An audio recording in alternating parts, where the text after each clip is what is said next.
We ready? Okay. Could you explain to us the effects of propaganda on African American people Mhm. that deliberately use propaganda, that helps to create the false state of consciousness that many of our people are in? That one of the tools of power that are used are propaganda. Mhm. Mhm. Okay. Well, of course, that's a very broad question, a very broad issue. And one of the major things that I referred to earlier in terms of the psychic violence is, of course, refers to propaganda. Propaganda relating to the concept to propagate a particular view of the world, a particular view of reality, to try to create a particular consciousness, mainly through the manipulation of information and through the a biased interpretation of information. Propaganda, while it can, it may be lies, it may be untruths, can even be based on truth, but truth are projected in such a way or interpreted in such a way that it in effect deceives the individual. The major, of course, is to control or influence the consciousness of the individual and the behavior of an individual that's favorable or compatible with the intentions of the propagandist. And certainly our experience here in America has been a situation infused with propaganda, by propaganda. The whole slandering of African history and culture, of course, is a propaganda campaign that started from the very beginning, even prior to enslavement, that continues up to this day. The inflation of European history and culture, the inflation of the European pretenses to being civilized, of course, engage propaganda. I have argued to a great extent that the European, being a minority in this world, maintains his power through deception, that is the key to maintaining his power, that is deceiving the people and reversing their mentality and reversing their minds. Of course, propaganda becomes even more effective when the propagandist is successful in preventing contradictory information from being spread, has the advantage of the control of media and has the advantage of being in control of information and of being perceived as an authority and as the validator of truth and the final word. And all of these things we see in this country and even in the on the globe period have been pretty much accomplished by the European. Now, the thing that we're going to concern ourselves with in our power course, of course, is not to look at ourselves so much as the victims of propaganda. We are going to look at propaganda in terms of how we are going to use it against others, how we can develop propaganda, and how we can propagate our ideologies and our perceptions as a people, how we then get our information to successfully contradict information that is creating the kind of consciousness that we are battling today. We are going to look at the propaganda instruments that are made available to us, and there are quite a few made available to us that we are not using nearly as much as we should as people. Of course, the inclusion of things like the changing of the so-called curriculum, the establishment of the African-centered curriculum is what we call good propaganda. It is what I call um, psycho-inoculation. If we say that to a good extent our behavior is rooted in self alienation, being separated from ourselves, not knowing ourselves, or having negative attitudes toward ourselves as a result of another group projecting negative information, hiding information, uh, biasing information, then, of course, one of the obvious answers to this kind of attack is for us to have sound and solid information about ourselves, or sound and solid knowledge of a history of ourselves and the history of our enemies, and to educate ourselves and our children in terms of how propaganda works, how it is used against us, how the media seeks to manipulate us, and these kind of things, so that despite their propaganda campaigns, we can resist them successfully. Ultimately, we must reduce the authoritative stature of the white man. We must raise authorities and authority figures within our own communities so that the final words will rest within the community and not outside the community itself.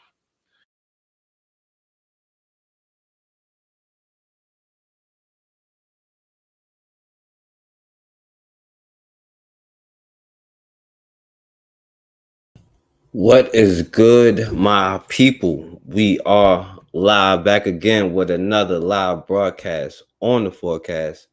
Shouts out to my brother Anthony in the building. All right, yeah, I got you, my brother. I got you. I'll put the link in kind of the middle because I want to show y'all some stuff. You know what I'm saying?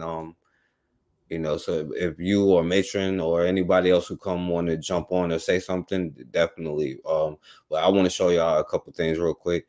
And yeah, shouts out to the matron. It was definitely a great reading, another great live. And it's a great book that you picked this time, Up from Slavery. I'm glad to And yeah, you said we have no allies and we need to stop looking for them. All facts.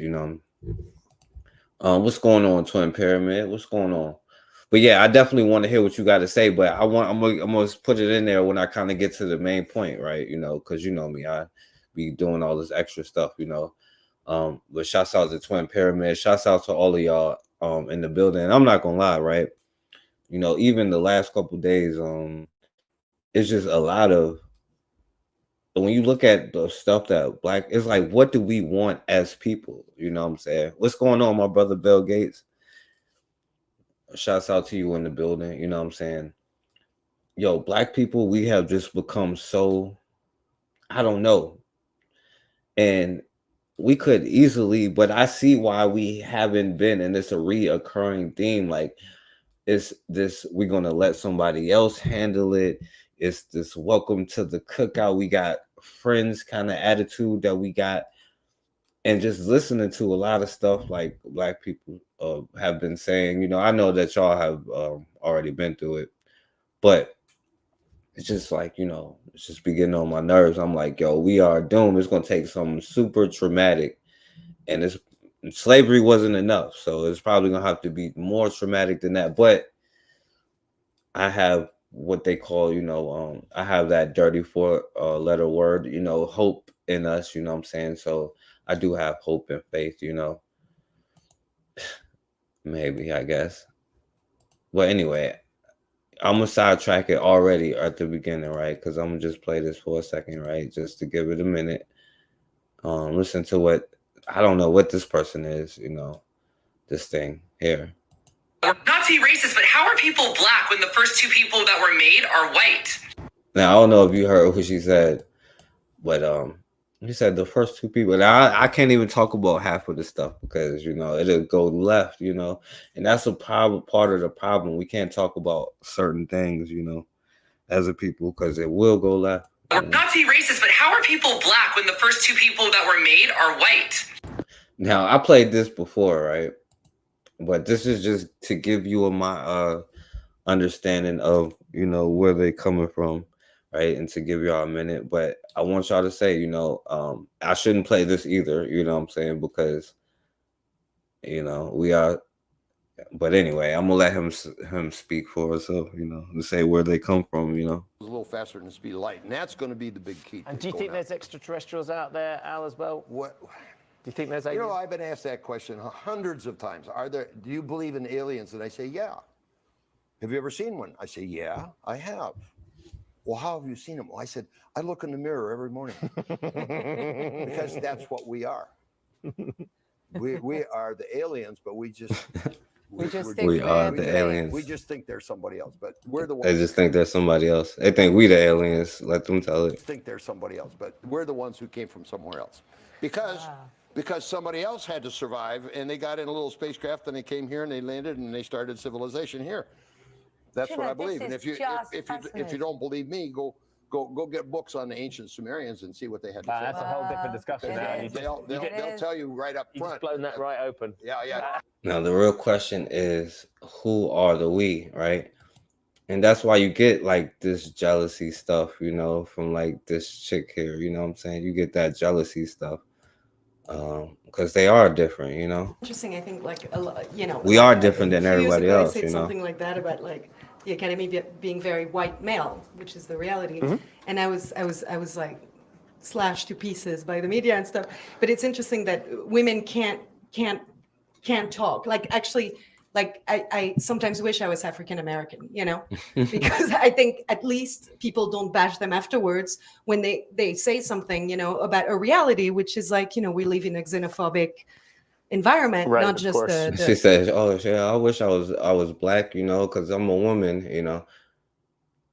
you know, not just the Academy, obviously, just the entire world, you know, but like. But I see a lot of I don't know, I can't speak because I know as a man I can't be like, oh yeah, I'm man first and like, you know, white dudes suspended. No, it's like black only, you know what I'm saying? Like it's black people and you know, and I see also that's another thing, like we got this like mindset, oh yeah, I can't speak like, oh yeah, this woman thing, like yo, it's black people, and I get it because there's problems within our community, you know what I'm saying? But like it's one thing for black women or black men to unite with each other, but like looking for friends because like yo, this is the mentality. Why? Because they don't come from the same place as you. They're not the same as you, you know. And you know this. Oh yeah, you know I'm a woman first, I Like guess. You know? it's very hard for a woman to open it. I think even hard. I think it's probably the hardest to be a woman because feminists is probably something that people hate above all. Like I don't think it's nothing worse than being a woman in this business. I really believe it's not. There's nothing worse. I actually in America, because in France it's fine. Oh yeah, in America is the worst to be. And this whole thing about like you know, like white bitches be like oppressed. That's what makes them like the most dangerous of all of them. You know what I'm saying? Like you tell me in what category is a black man has more whatever. Black men is scared wouldn't even a black in the hood, a white girl could go jogging in the hood and the hardest dudes you know across the damn street, they ain't gonna say nothing to that white girl. You know what I'm saying? It ain't no category. But yeah, exactly. You know, because it's like somebody said, everything that they have to do, you have to measure it by like your blackness. You know what I'm saying? Yeah. And so, like she said, you I know, sometimes she wish I was. was African American. I wish you I know? was African Because American. I think at least people don't bash them afterwards when they say something, you know, about a reality, which is like, you know, Yeah. At least that people don't bash them when they say something about her reality. Feminists are white women fighting with white men. Yeah, you know, and they're fighting for power in that hierarchy. You know what I'm saying? And the truth is, like, if you really look at it, like of course, like you know, like it's Greek culture, so they like do like homo stuff, and you know, it's Greek culture, and then they abuse their women, but like all of that stuff, like white bitches act like like you know whose slaves were they too? They were her slaves too. You know what I'm saying? Like you can see that, you know, and they had to stop the whatever, and they can't act like they wasn't sitting there getting all of the money or whatever, living the life like, yo, here, you raise my child, black woman, because I can't produce whatever. And now you see without it, they can't even like reproduce at this point. You know what I'm saying? But you know, she wishes she was a black woman. Now I want to show this black woman. Now check this one out. You know what I'm saying? This is a sister that I know, because sister, you talk about the schools a lot. You know what I'm saying? And that's a whole nother thing, because I was going to talk about before, like, it was a whole lot of sisters talking about, oh, this is why I can't mess with, well, they say white women, but white bitches, let's be real. He just told you, like, they're not from here, so it's okay. Teacher for allegedly ridiculing the student. Here it is. Now, mind you, black people, well, because I think she forgot black women exist. You know what I'm saying? Like, a part of black people is like black women too. You know what I'm saying? I think she forgot about that, you know. But this is a black woman, you know what I'm saying, standing up for a black child who is also in that group, you know. But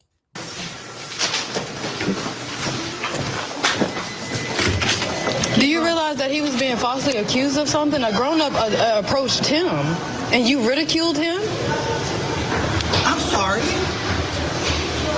I'm not real sure. now it says the Hispanic woman yelled at black student, and then the teacher, you know, took up for it, said whatever. My name is Peyton Jackson.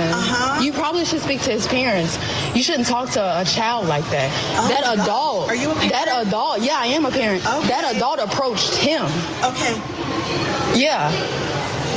Wow. You should never speak to a child ever like that again.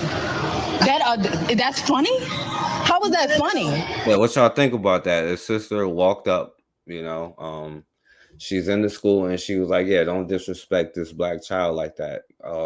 Do you think she was right or wrong? I definitely agree. If you see disrespect to black children, like, I know black women is not protected, but neither is black children. They are the least protected children, you know what I'm saying? So they may be the least protected group, actually, you know, black children. So No, I really don't think that you should be talking to me like that. No, you just ridiculed a child. You're getting loud. Yeah, I am, because what you just did was Can I get a third unacceptable. party here? Please. Yeah. What was her name?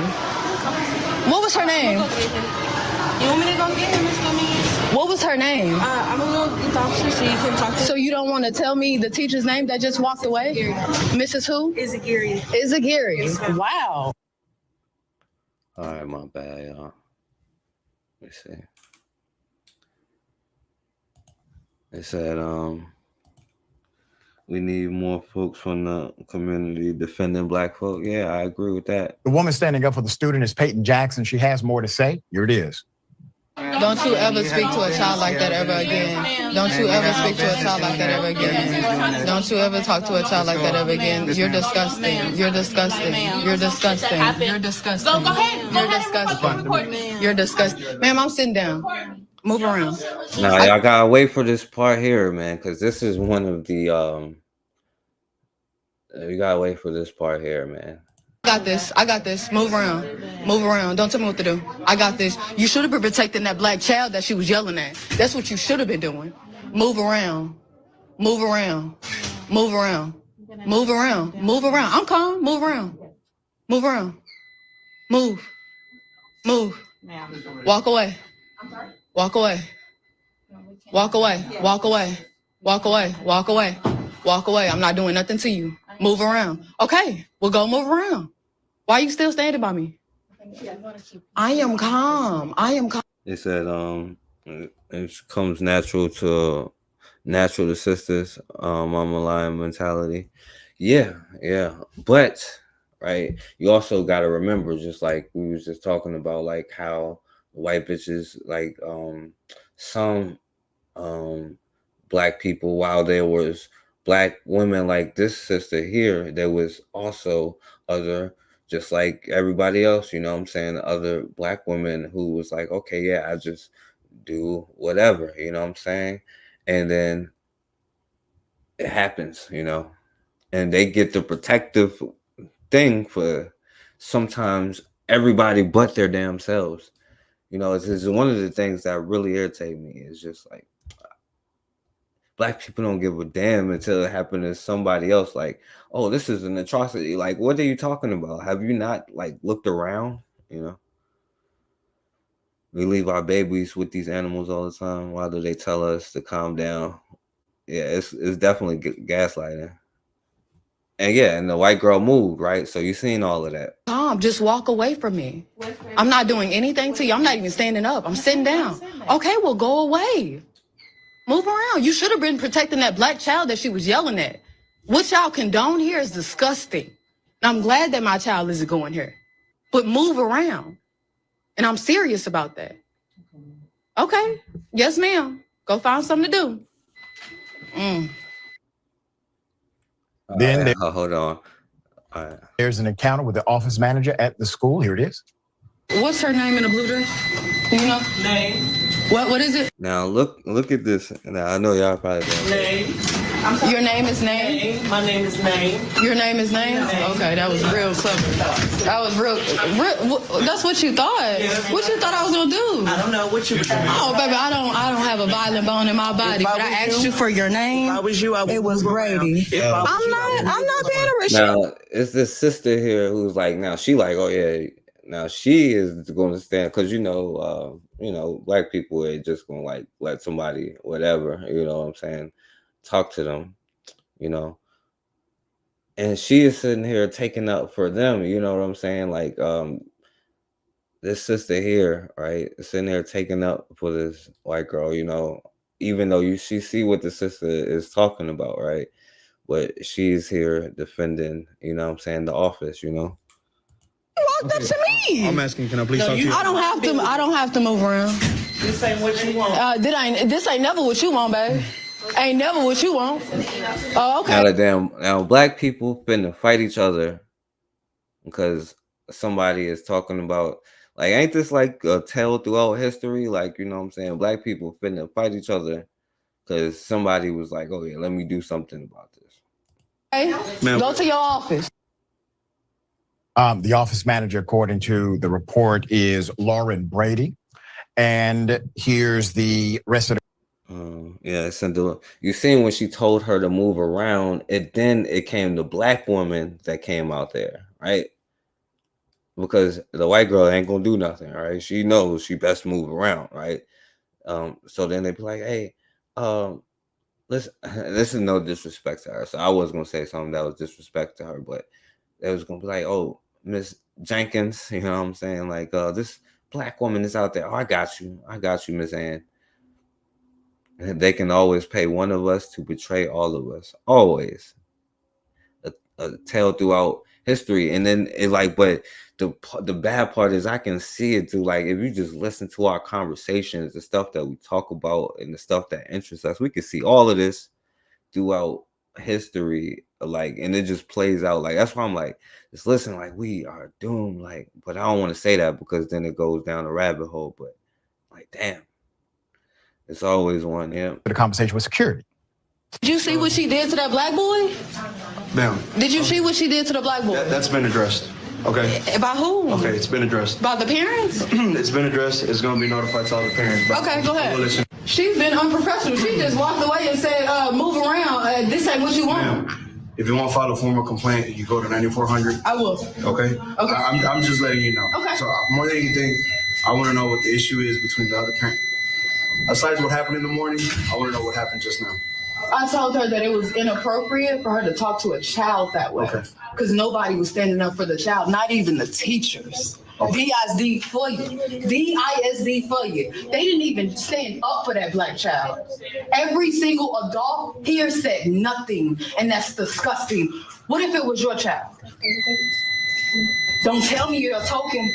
Please don't tell me you're a token. And please don't say that. I remember one time, like, this black lady was following me. I seen them tell her to. I be watching all of that, you know what I'm saying? Like, and they would follow you in the store and stuff. Like, sometimes I even like, hey, where's this at? I make them like work, you know what I'm saying? Like, show me this, show me that, you know.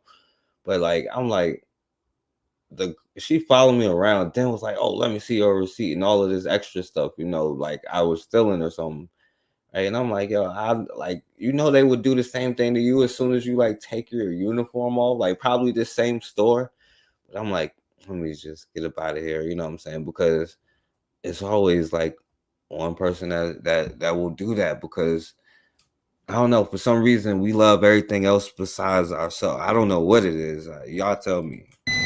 What if it was your child? She's in training, so. Do you have a child? Okay. Black woman can't say nothing.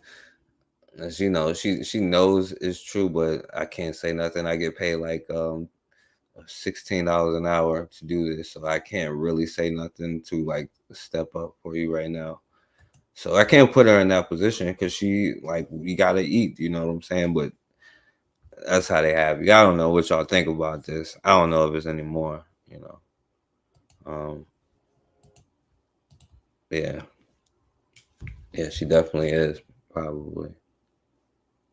See, I'm not, I guess I could, but that's just the There's same an thing issue. So with, we have to make sure that we acknowledge that there is an issue. Some say Quebec educational institutions are putting Black student nurses at a disadvantage, alleging discrimination and unequal treatment in courses and internships. A preliminary study shows that students are taking 2 years longer to complete a 3-year program, unlike their white peers. City News spoke to a nursing instructor from a Quebec institution who asked that her identity be kept confidential as she fears repercussions, but says she has seen this all firsthand in her current role and while she herself was a student. They have to work twice as hard to give the same result, and sometimes even though they do work that hard, they don't get the benefits, so they tend to make it longer, and sometimes they fail a lot more than the white students. I can't believe it, y'all. It's 20, whatever year it is, and it's over with. You know what I'm saying? It's 1824. I can't believe it's still going on, right? Now, this stuff I want to talk. Now, check this out, right? Yo, check this out. There's a George Floyd scholarship, and they are suing because they're saying it's discrimination, right? So, I just showed you like that, but so this George Floyd scholarship apparently is see, this is what I'm talking about when they're using the civil rights bill to say that the George Floyd scholarship for Black people is racist, you know what I'm saying? And they're trying to like dismantle it, right? Scrutiny over a scholarship created in the honor of George Floyd. The scholarship is offered exclusively. Yeah, I know, Cassandra. First of all, Black students probably have to work a job while in school because they don't have the support as white students or get the same financial aid or any of that stuff, And, we just seen how it goes on the job, you know what I'm saying? But according to that, unless they sitting there and got to be quiet to protect the Black woman, you know what I'm saying? They're going to get fired from that job, you know what I mean? So it's crazy, right? Yeah, as long as we don't get no damn scholarship. Created in the honor of George Floyd. The scholarship is offered exclusively to Black students at North Central University in Minneapolis, Minnesota. A lawsuit filed by Equal Protection Project of the Legal Insurrection Foundation. Equal Protection Project, and this is why I'll be trying to even when we talk about getting certain law passed, like Europeans, first of all, don't respect laws or any of that stuff. They only respect one thing. But number two, they are psychopaths. So they use it against you, you know what I'm saying? Like, because it's their system. Until there's a complete destruction of that system, is nothing they're going to do for you. Is calling the scholarship discriminatory and a violation of the civil rights law passed back in 1964. Now, in a statement, Equal Protection founder William Jacobson says, quote, regardless of the purpose of the racial discrimination, it is wrong and unlawful. Joining us to talk about it, pastor and journalist. Said, why don't we use the term legacy scholarship instead of saying for Black people, legacy can be anything you want. Yeah. I I guess that's a good idea. You know what I'm saying? I think they was doing this because that was that whole wave, like the George Floyd crime bill and all of that stuff. So they wanted to do a scholarship like the George Floyd scholarship. You know what I'm saying? But yeah, I mean, you're right. That's a good idea. Just like the white farmers was getting money, everything was fine. But when the Black farmers, and it wasn't even the Black farmers, it was the people of color farmers. You know what I'm saying? The Black farmers got the least out of that. You know what I'm saying? But Dr. Ruth And they Olson only sued the and black people investigator for Arthur what they Sippy got. Slim Reed. Glad to have you here both on the All right, so Factor Uncensored. we ain't gonna go through what they say. See, look at this, a thug. What about the pregnant woman he held a gun on, right? Still honoring a criminal. See, this what got that little white girl head bashed in, you know what I'm saying? But it was different, right? Like of all the black people, they chose George Floyd. He said, imagine if I made a scholarship for white students, right? Let's imagine that, right? By their reasoning, we should have never ended segregation, right? Fair enough, right? By that reasoning, we probably should not have, right? But you got fools like this one right here. Please tell me why they have a George Floyd scholarship when this man was a known criminal, OD'd on fentanyl. Can you please? Let's see, they got that same talking point. But I want you to see this is the dude who got this is the dude who's doing the scholarship, right? Doing this lawsuit right here. How you doing, sir? Good. Thanks for having me on. I should say Cornell Law School professor as well. We have to change our language like snow people do. Yeah, exactly. What's going on, Ross? Shouts out to Ron in the building. If you need any more bona fides, sir, but we'll throw that out there.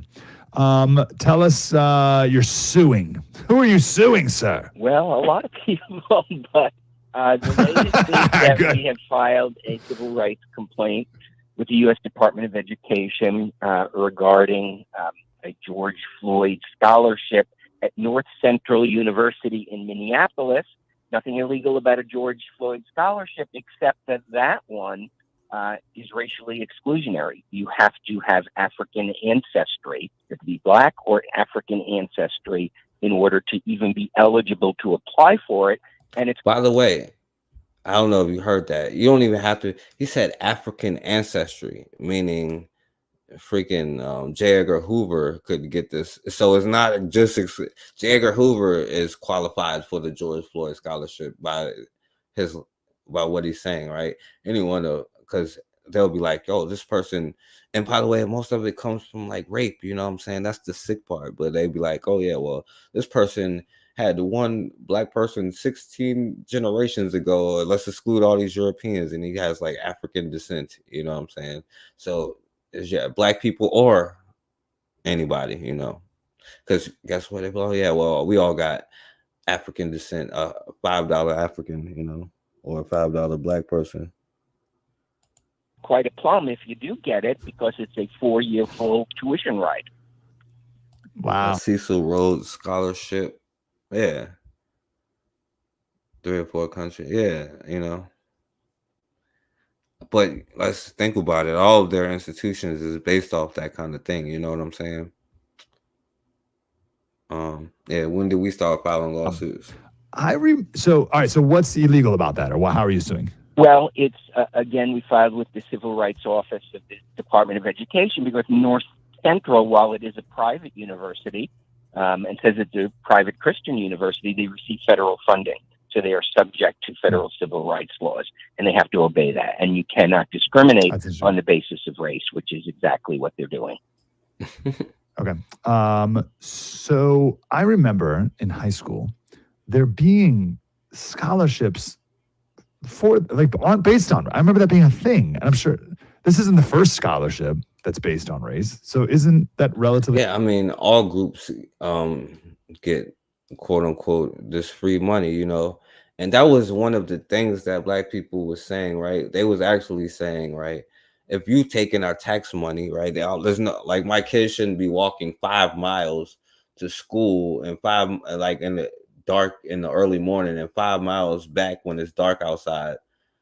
You know what I'm saying? Like, if you taking my tax money, you damn sure giving us the buses, or you're going to stop taking our tax money. They left out that part of what they were saying, or you're going to start taking our tax money. You know what I'm saying?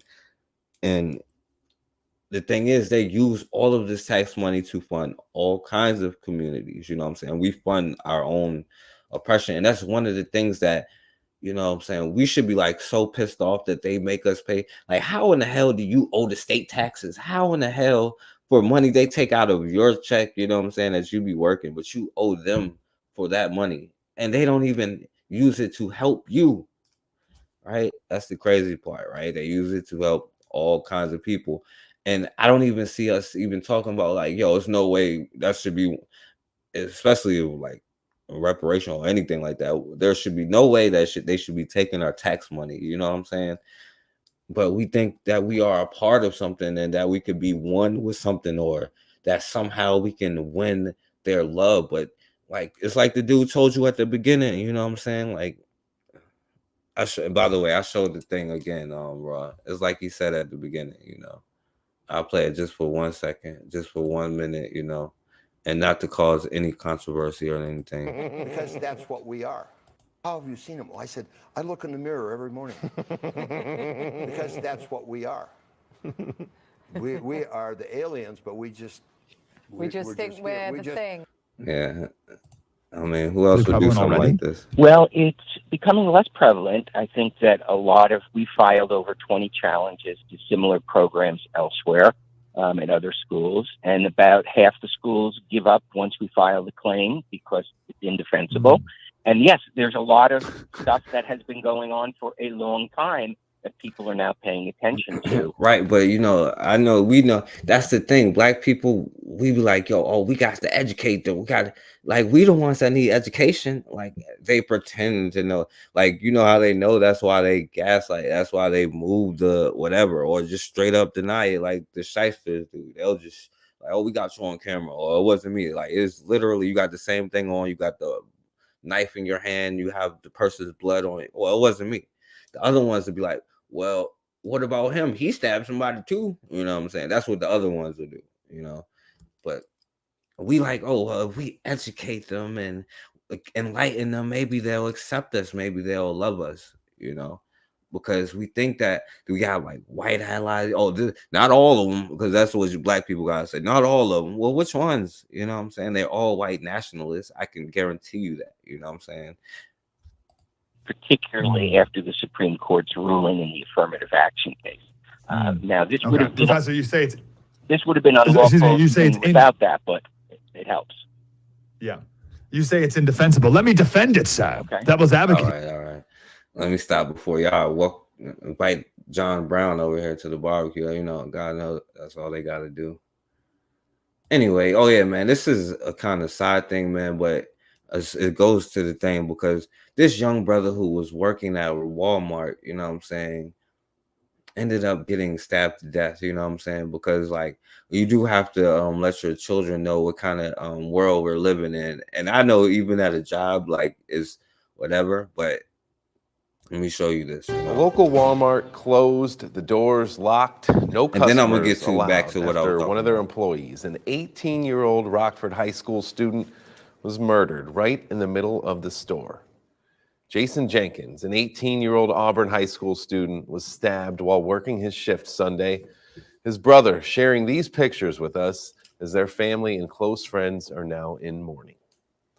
Moments after Jason was attacked, complete strangers rushed to try to save his life. 13 WREX's Destin Howard shares with us the story of what one woman saw and did for Jason before paramedics arrived. Destin. Derek, that woman asked not to be identified. However, she did share with us that her visit to Walmart started as a normal evening at the grocery store, gone terribly wrong.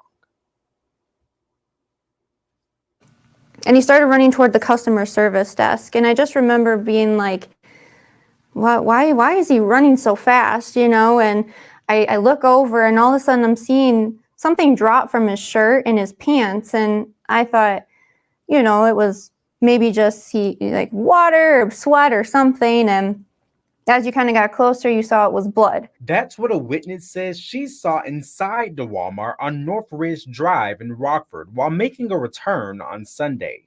She and others trying to do what they could to save the young worker's life. We were giving them paper towels, you know, T-shirts, everything. It was just, he was soaking right through it. It was so quick and it felt like an eternity.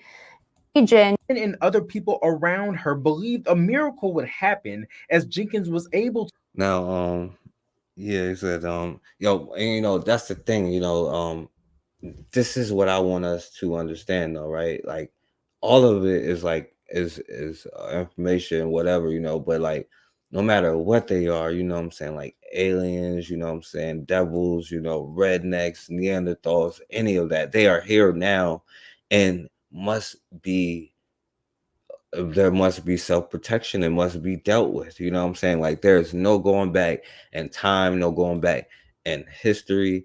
Like, there's no other choice but to deal with whatever it is. And it ain't something that cannot be destroyed. In fact, they destroy themselves. They can only live without, like, they almost die off until you be like, oh yeah, I'll show you how to take a bath. You know what I'm saying? Like, I know it might sound like extreme. It's just like what has happened throughout history. Like, you tell me anything else in the universe like that revolves around the sun that's allergic to like that thing. You know what I'm saying?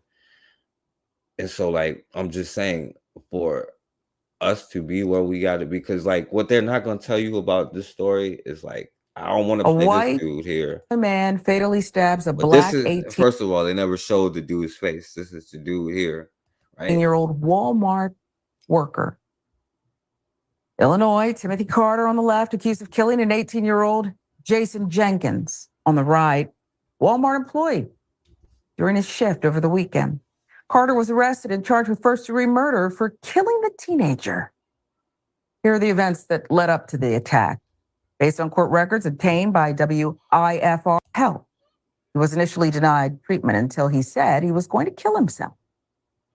Hospital staff. Typical Neanderthalic psychopathic behavior. American Hospital. He was released. Jenkins' work. Carter was captured on video with 2 knives, giving all of the African American people dirty looks, according to a report. Surveillance video reportedly shows Carter grabbing a silver kitchen knife and a red hunting knife from the store.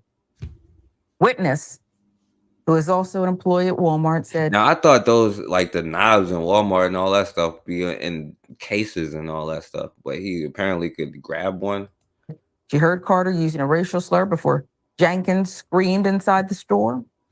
The attacker reportedly stabbed Jenkins while his back was turned, violently inserting the knives into his lower back. When officers from the Rockford Police Department arrived at the local retail chain around 6 p.m. on Sunday. All right, so I'm gonna stop it right there. All right, and I'm gonna get back to what I was saying, but RIP to that young brother, you know what I'm saying? And this white boy here, you know what I'm saying? They always go with he was mentally ill, Well, that means a lot of them are freaking mentally ill. Like Khalid Muhammad said, he went to the Holocaust Museum and tried to separate one of them as a freak of nature. But then when he looked around, he realized that it was a little bit of Hitler and a whole lot of them, and a whole lot of them, and a whole lot more, right? Because,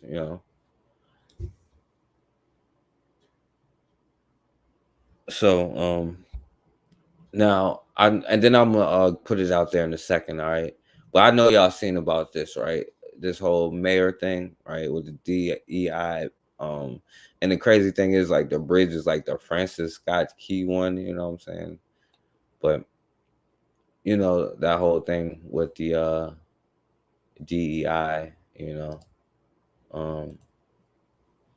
I couldn't find none of the things, but yeah, let me see. Expose the utter stupidity, depravity, and bigotry of the right wing. And the discussion right now should be about the people, the souls, the lives that we're trying to save. There will be a time to discuss about a bridge and how we get a bridge back up. But right now, there are people in the water that we have to get out. And that's the only thing we should be talking about. Yeah, they arrested them peacefully, by the way, yeah. So you can probably tell from that, he deserves to be crucified for those comments. No, people were missing verify clear. They're afraid of the consequence of their actions, but it's not hard to figure out why he's being called. All right, so I know y'all heard about this. How did y'all manage to make this bridge falling about race? This is the mayor of Baltimore. He's been the mayor since like 2020. And yet today, when he has to address the public, he's being called a diversity hire. Like, are y'all okay? This is the tweet that kicked it all off. This is Baltimore's DEI mayor commenting on the collapsed Francis Scott Key Bridge. Like, DEI mayor, why was that necessary? And furthermore, what are you talking about? Baltimore is over 60% Black. In fact, if the mayor wasn't Black, that would be the DEI hire. White folks need to stop with this DEI this and DEI this. Just call me an. All right. So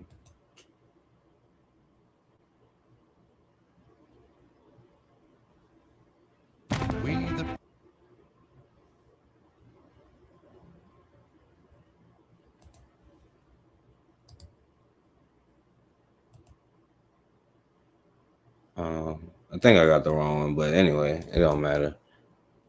But yeah, so then he said this, and they kind of got, Allow you, Mayor Scott, if you choose to do so, to respond to the tomfoolery and attacks on you for having the nerve to be Black and also a mayor. What? Shut up. Wait, stop it. Listen, Pause it for a second. I know. Who has a problem with I have him no to idea. have the nerve to be Black and a mayor? What are you talking about? What she's complaining about What? is that you see that? It's like, see, they hit the gaslight, right? They do a gaslight. complaining about is that when he first did his press conference or whatever, he came with this little sweatshirt and his jumpsuit on, and everybody was like, "That's the mayor."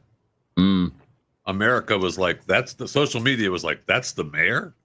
And that's a fair question. He just doesn't look like your typical mayor. No, he does not. And Now, why would that be? It's like they're just dumb, though. You know what I'm saying? So they got low IQ, so you can't really take it. Shows up, but that's why you got to stop being like hurt or like angry. You know what I'm saying? Like we get so angry and like mad as the stuff they say, but that's what they do. You know.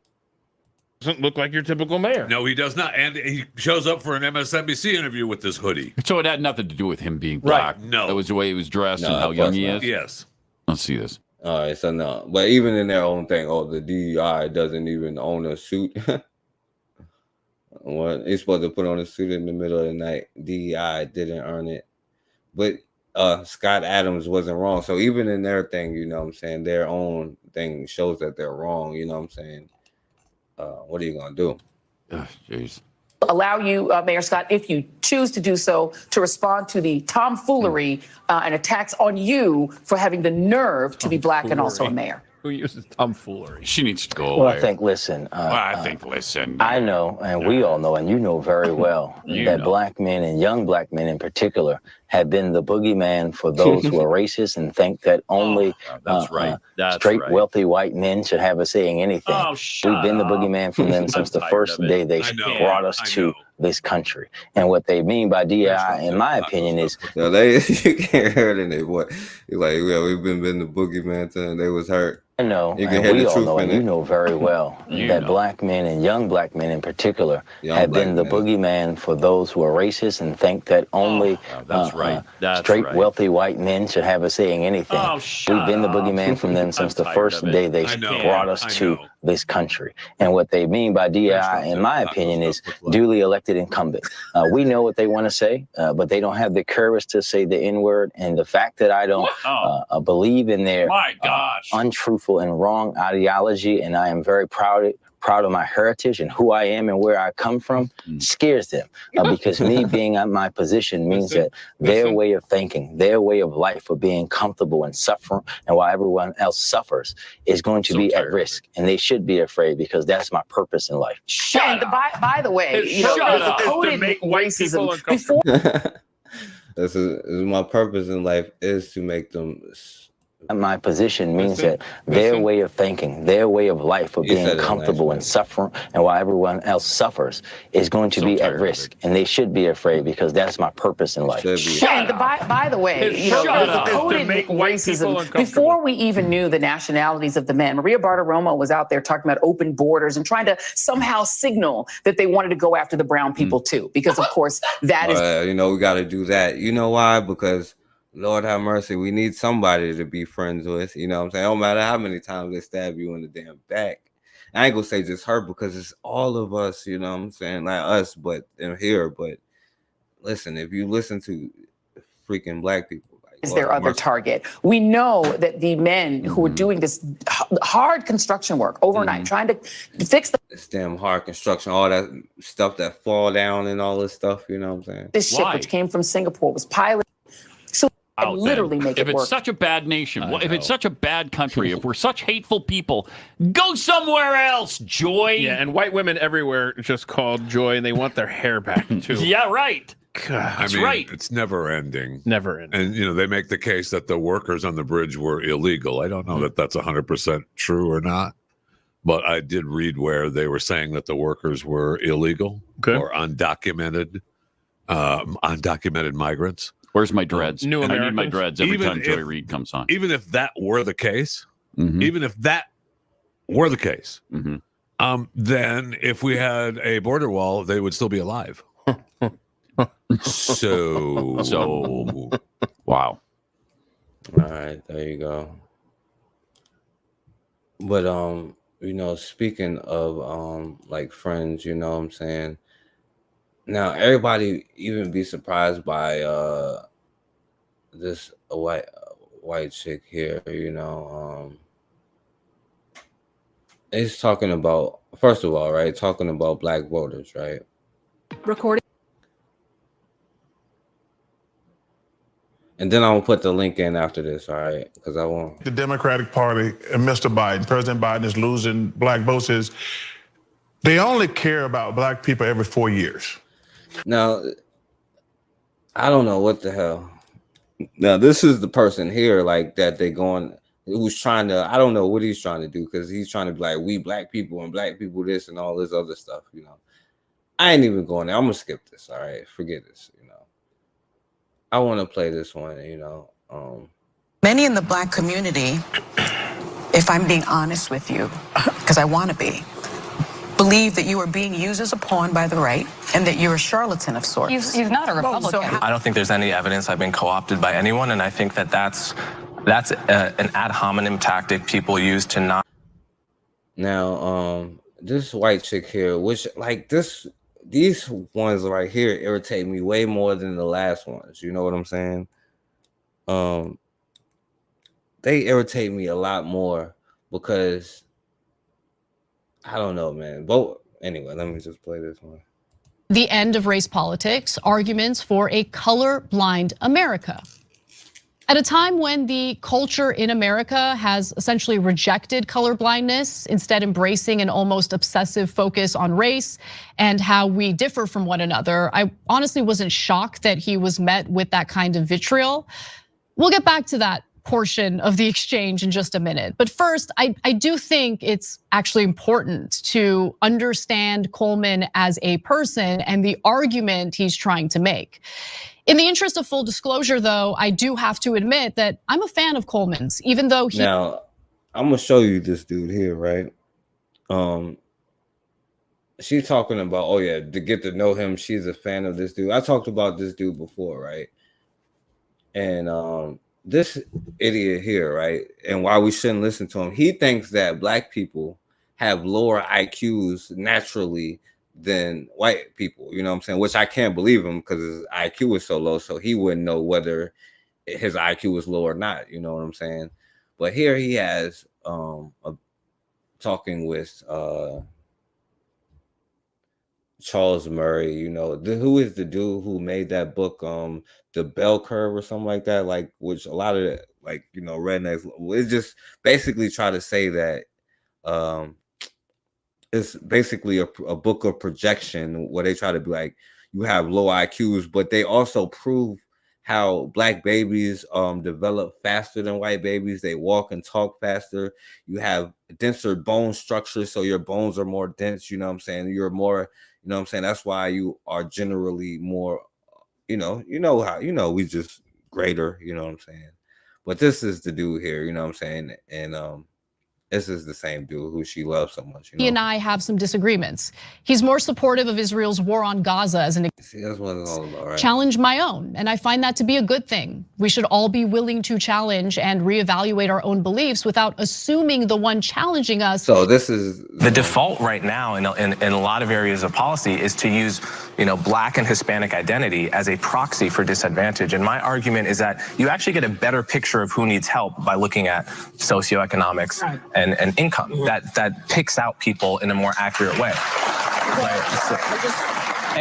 Not my question, but when you say that socioeconomics picks out people in a better way than race, when you do look at the socioeconomics, you see the huge disparity between white households and Black households. You see the huge disparity between white households and Hispanic households. Now, I will say, I'm not sure if she's qualified to speak on, but they got to bring Black people up. So your argument, and I've read your book twice because I wanted to give it a chance, your argument that race has no place in that equation is really fun.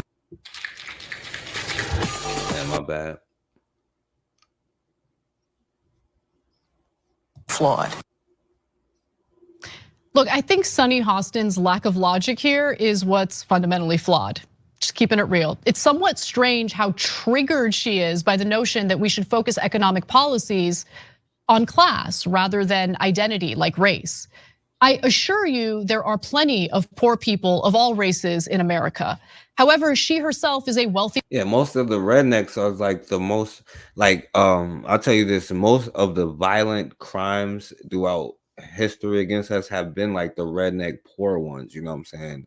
They be like, they took our jobs, kind of, redneck fools, you know what I'm saying? Like you just seen on the last one, idiots like that.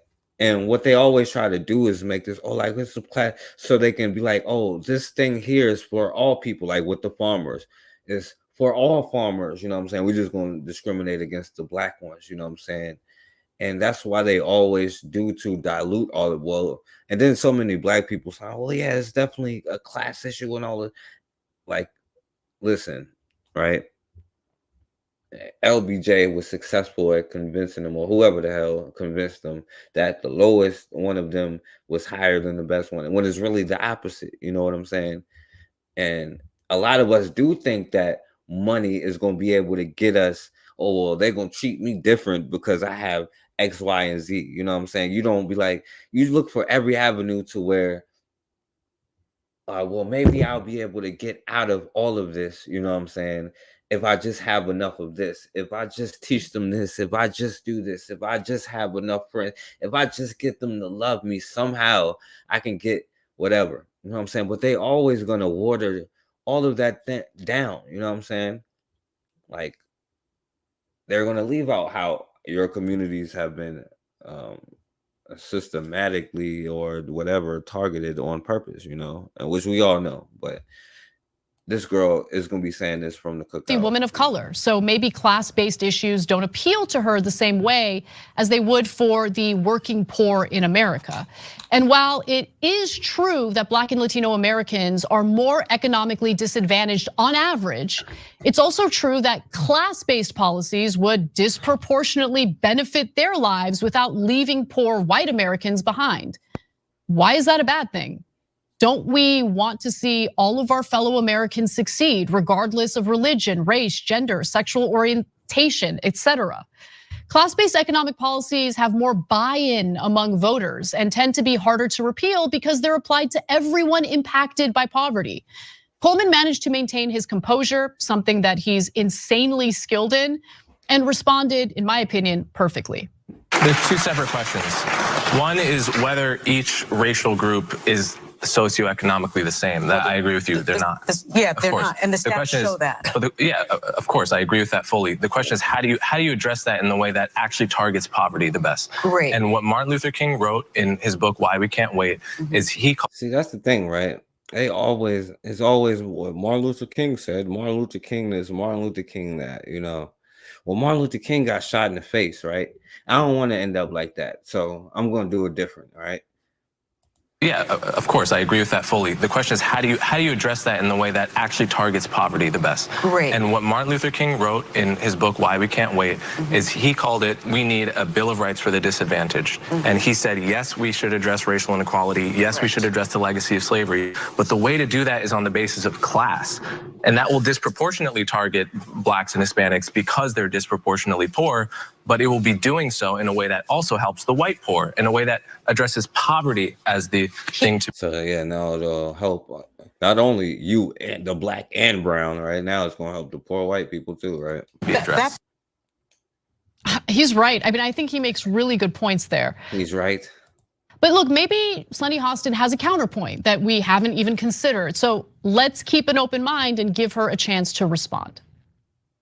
You claim that color blindness was the goal of the civil rights movement, based upon Dr. King's I Have a Dream speech, content of character versus the color of skin. He also said in 1968, it was about less than a week before he was assassinated, this country never stops to realize that they owe a people kept in slavery for 244 years.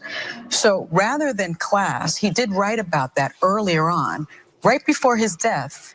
He made the argument for racial equality and racial reparations. And so your argument for color blindness, I think, is something that the right has co-opted. The quote that you just pointed out about doing something special for the Negro, that's from the book Why We Can't Wait that I just mentioned. Yes. A couple paragraphs later, he lays out exactly what that something special was. Yes. And it was the Bill of Rights for the Disadvantaged, a broad class-based policy. But he also says you must include race.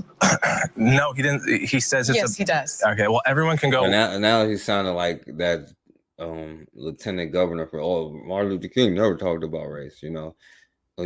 Specifically, this burning building that we're talking about, Everyone should go read the book Why We Can't Wait.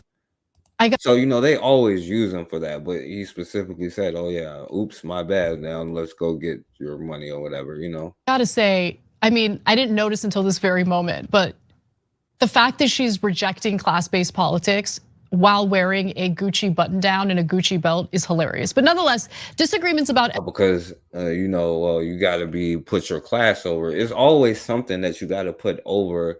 Being a black person. You got to be this. You got to be that. It's got to be class. I'm a woman first. I'm a whatever first. So what? Nah, it's all the same thing. But we seem to not get it and think that fools like this is your ally. Saying is evidenced by the policies that MLK was pushing for, including a universal basic income. And he said, my bad, I was wrong. And then he got shot in the face. So we're taking a different direction. So we're good. In the black community, if I'm being honest with you, because I want to be, believe that you are being used as a pawn by the right and that you're a charlatan of sorts. He's not a Republican. So how do you? He's never voted for a Republican. You've said that you're a conservative. No, you did. You actually said that in a podcast that you did 2 weeks ago. I said I was a conservative. Yes, you did. So, but my question to you is, how do you respond? And I don't know what he is, but he says that because, like I said, he does with fools like him, and they talk about, because now he's saying, well, we shouldn't be talking, but he actually thinks that he has a lower IQ, which he may have a low IQ, you know what I'm saying? So he thinks that applies to all of us, you know what I'm saying? But how do you respond to when people say you are to those critics? I don't think I've been co-opted by anyone. I've only voted twice, both for Democrats. Although I'm an independent, I would vote for a Republican, probably a non-Trump Republican if they were compelling. I don't think there's any evidence I've been co-opted by anyone, and I think that's an ad hominem tactic people use to not address really the important conversations we're having here. And I think it's better, and it would be better for everyone if we stuck to the topics rather than make it about me. Look, at a time when No, he didn't answer the question at all, right? But I think he's saying that because he literally get paid like by somebody to do that. Someone like Donald Trump has increased his support among black voters. I feel like maybe it's important to hear Coleman out a little bit, right? He's not a Trump supporter by any means, but are we just going to brush off people of color who vote Republican as pawns for the right wing? How insanely insulting is that? I think it's more important to understand their arguments, no? And I think you'd have to know about Coleman's background to understand his politics. I'm not kidding when I say I listen to his podcast and I'm a fan of his. It's true that he has never voted for a Republican. So there you go. Now I know a lot of y'all won't even understand the because a lot of people think that this white bitch is a damn ally, but understand this. Like, see, they're telling you like, oh well, yeah, you need to listen to this. I know he says a bunch of anti-black stuff, but he says something here that I do like. So you Negroes need to support who we. And I'm not calling that chick Sunny in it, but it's that mentality, right? And see, I want you to see this and let me know if any of y'all still there. You know what I'm saying? I don't know. Y'all probably left, but if you want to put the link in there, let me know. Because I wanted you to see this, right? Because this dude here, right? Now a lot of black people are like, oh yeah, well, he talk about so much issues. He talk about so much issues, and he's a person of color, a BIPOC, or whatever the hell name we got for it now, who stands up for black people, right? But now, when black people say, okay, well, yeah, we're not accepting, like, because like how she was telling you, you got to accept what this fool say, but he has a low IQ, so I don't know why she would tell me to listen to somebody who thinks he got a low IQ. But this Asian dude was like, oh well, you need to start forgiving and supporting Candace Owens, and he gonna sit here and tell us why, Candace Owens.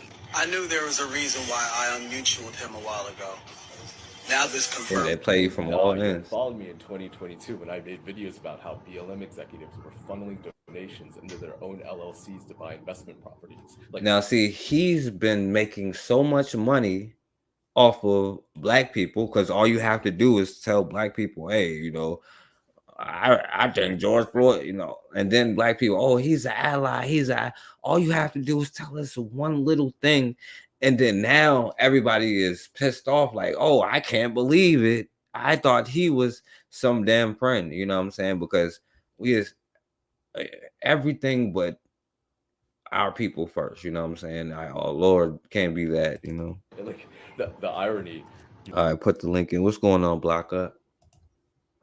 All right, I'm gonna stop it real quick and put the link in for my brother here. Let me see.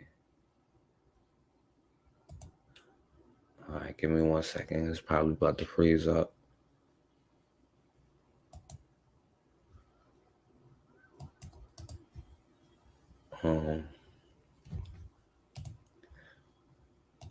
Because yeah, we're gonna see how your friends do. Not that we already don't know, you know what I'm saying? But yeah, so many black people just be still so surprised when people show, oh well, they're either like, but as long as it's not a black person, then it's all right, you know what I'm saying?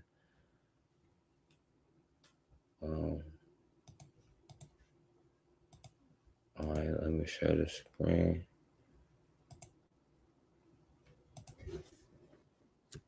Police brutality and corruption. It's fucking wild. Y'all don't even forgive TikTok on their past mistakes. But y'all want to see forgiveness. And we're supposed to just move past it. How are we talking about So he's saying like, why should we give Candace Owens forgiveness and letting shit slide? Like, Patrick, I'm not coming after you for personal shit, but this is what fucking auto completes for me when I look for you. Like, now the Denisovans, just like Neanderthals, they got potty mouth, so y'all what the forgive fuck me. do I say to that? Bro, what is wrong with you? She gets one W out of 100 L's because she said the right thing for once, and we're supposed to just forget all of the horrific things she said about women of color, people of color in general. Yeah, millennials can't be this dumb. Like if you are like, there's no hope. I don't need to make another video. I already dumbed down everything I say to a 3rd grade level. Like, yes, if you're a minority, you should probably be backing Candace Owens on this one right now. Like, yeah, she talks racism, but another country is bombing you for the color of your skin. Like, What? Yeah, I'm not in no damn Palestine. In fact, the black people probably get kicked out of Palestine. What is he talking about? See, now he confused. He think you Arab or something. You know what I'm saying? He's like, oh, they're bombing your country. How could you not support this this damn Candace Owens, you know. Talks racism, but another country is bombing you for the color of your skin. Like I can't make this any simpler. Exactly. And so many black people, it's like instead of not paying, the only reason why he's up on here is because you know what, all a fool like this dude got to do is make a living off of doing it, is say something nice about black people, you know what I'm saying?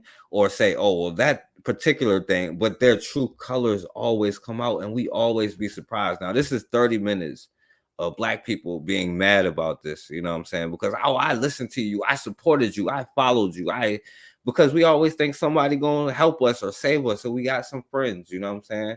Can't even be friends with each other. Another country takes your tax dollars to go bribe your politicians to give them more of our tax dollars, to go bomb people of a darker skin tone that just happens to be practicing a different religion.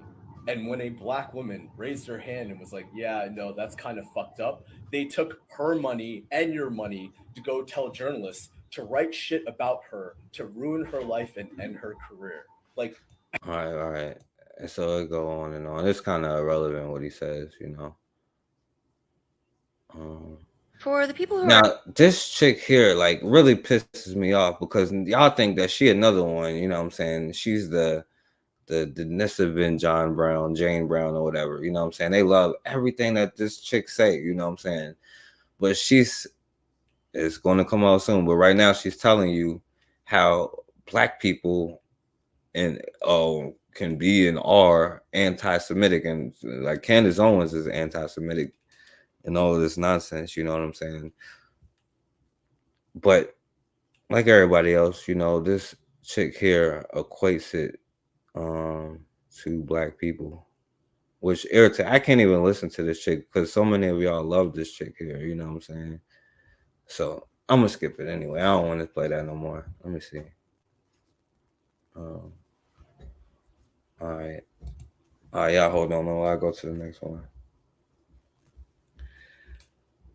Yeah, but that's the problem. It's so many of us that like knowledge. That's why when I look at, I'm like, damn, like we are in trouble. I'm gonna just say in trouble because, and I'm gonna play this while I step away for a second, you know. But this is what the Asian mulattoes are saying. I ain't gonna leave it here, you know. Okay, so this Asian guy made a post about Wasians, people who are white and Asian, and he said, Wasians aren't Asian. Most Wasians are the genetic outcome of pervasive internalized hate or white idealism within Asian diasporic communities, driven by a desperate urge to assimilate into whiteness. Wasians don't live Asian, experience Asian, or marry Asian. 70% of Japanese Americans under the age of 30 are half or 3/4 white. This isn't normal. Ooh. All right.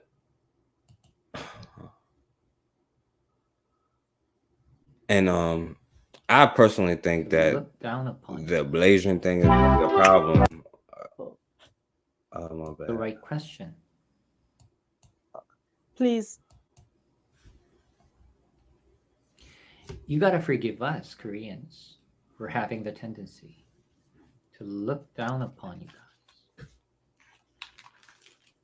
Let me give a little tweak on your question just to make it a little easier for me to answer you. Okay? How about putting it this way? Why do Koreans have the propensity for leaning towards brighter colored people compared to the darker ones?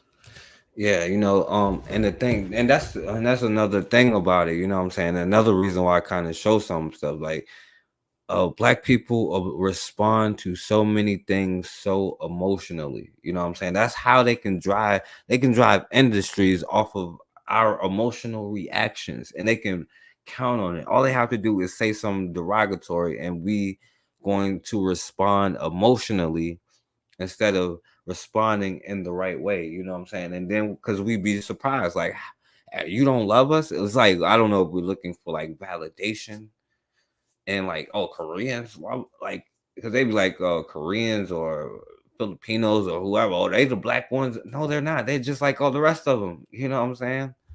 Like, I don't know what makes us think that anybody gives a damn about any of us. No. Then why? Yeah, I remember the white girl with the braids, you know. And the reason that is important because we also like put our children in danger and send them to like situations like this. Now, this is this Asian kid sitting here trying to bully a black kid in school, you know. You're not him. Wait, kiss my shoes right now. In the UK, Travis Scott, I guess. Now he probably like one of them different kind of Asians, but Oh, nah, rude. Oh. One more. Oh! One more. Wait, why are you having it? Nah, Romeo. No. Finish off. Yeah.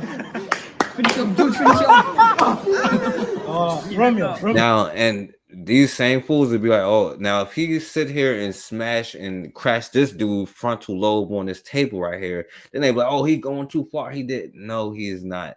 Sometimes that's just what has to happen, right? When they just saw what happened when a bully, you know what I'm saying? When you stand up to a bully, you liable to crack their frontal lobe, you know what I'm saying? Then they gonna be hollering foul, you know what I'm saying? But we keep putting our children in all these kind of situations because we think like, oh, it's all sweet and it's all lovely and stuff like that. And it's extreme to think otherwise, you know what I'm saying? And then we wonder why we be in so much hurt, you know? Punch it. No. Come this here. Oh, it's dandruff on it, man. Right, and that's why I hate that I even use some of these ones, you know what I'm saying? Like especially the ones with ads on it because they make money do it, but at least the ones I try to pick will be like with ads, will be like the black people ones, you know. Boys on the damn, you violate, man. Now hump him now. Grab scissors.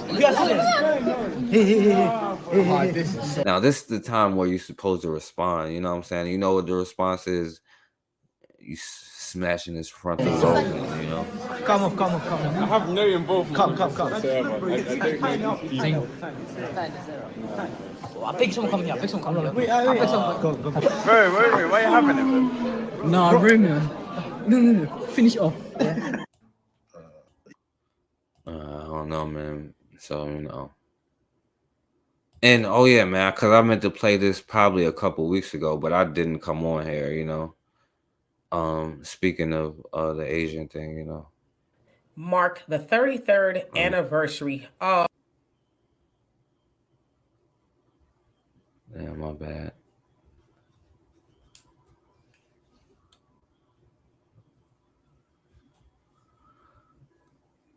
All right.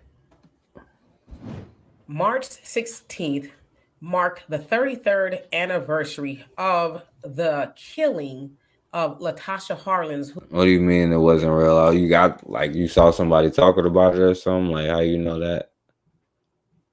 Who was a 15-year-old teenager in South Central. Because a lot of people say a lot of stuff isn't real, but like, you know what I'm saying? I don't know. Because I've seen situations like this, like, you know what I'm saying, that it look like situations and that I've seen in real life, you know what I'm saying? Situations that I've heard about, you know what I'm saying? So like, I don't know, unless you seen something else about it, you know, you can let me know. Los Angeles that was murdered by that of Soon Ja-doo, a Korean American liquor store owner of Empire Liquor to be exact. All right, March so yeah, 16th marked the 33rd anniversary of the killing of Latasha Harlins, who was a 15-year-old teenager. Right. All right, so and let me know if you want to come on, my brother.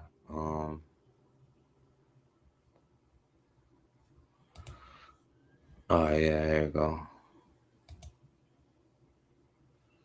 Oh, the black boy said it wasn't real. Okay, yeah. Well, you shouldn't be doing stuff like that if it ain't real, because there's a lot of real stuff like that. What's up, my brother? Hey, what's up, 4K? Did you hear me? Yeah, I hear you. Yeah, what's going on? You doing all right, brother? Yeah, I'm good, bro. Yeah, man. Yeah, I'm doing fine, man. Good stuff, man. I've been in that yard all day, man, trying to get my garden and stuff. Yeah. Okay, yeah. So what's going on, my brother? Just chilling, man. Just trying to keep it moving, man. Hey, man. Hey, forecast. I remember that. When it happened, man. When the young sister got killed, I remember it when it happened, man. Latasha Harlan. Yeah, I remember. Yeah, I remember. I hate because I got some people in California too. And they was, we was communicating back and forth when it happened, man, and it was just like, man, this bullshit, man. When we gonna finally put a stop to all this bullshit, man? You know what I'm saying? Everybody think they can come, they can come and fuck with us. You know what I'm saying? And we let shit go. And we let shit go. Well, it was just an isolated incident. And then going back to us people of color must stick together, don't let stuff divide us. All this on foolishness right there, man. Yeah. Go ahead. Go ahead, man. What you talking about, man? No, you're right. All right, so I'll do this right because I see what you got to say.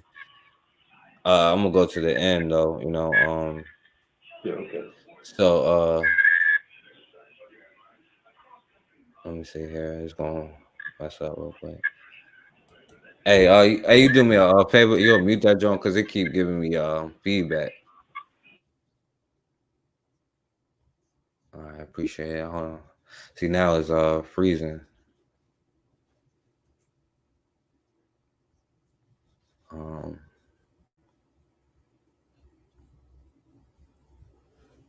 Damn. All right, hold on. Give me 1 second. I don't know if it's gonna pop up or not.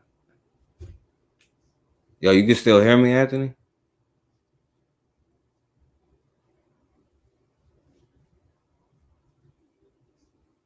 I don't know if you still there. If you still on mute because my phone. I hear you, bro. I hear you. Okay, yeah, because my computer just froze up. I don't know if you can see it.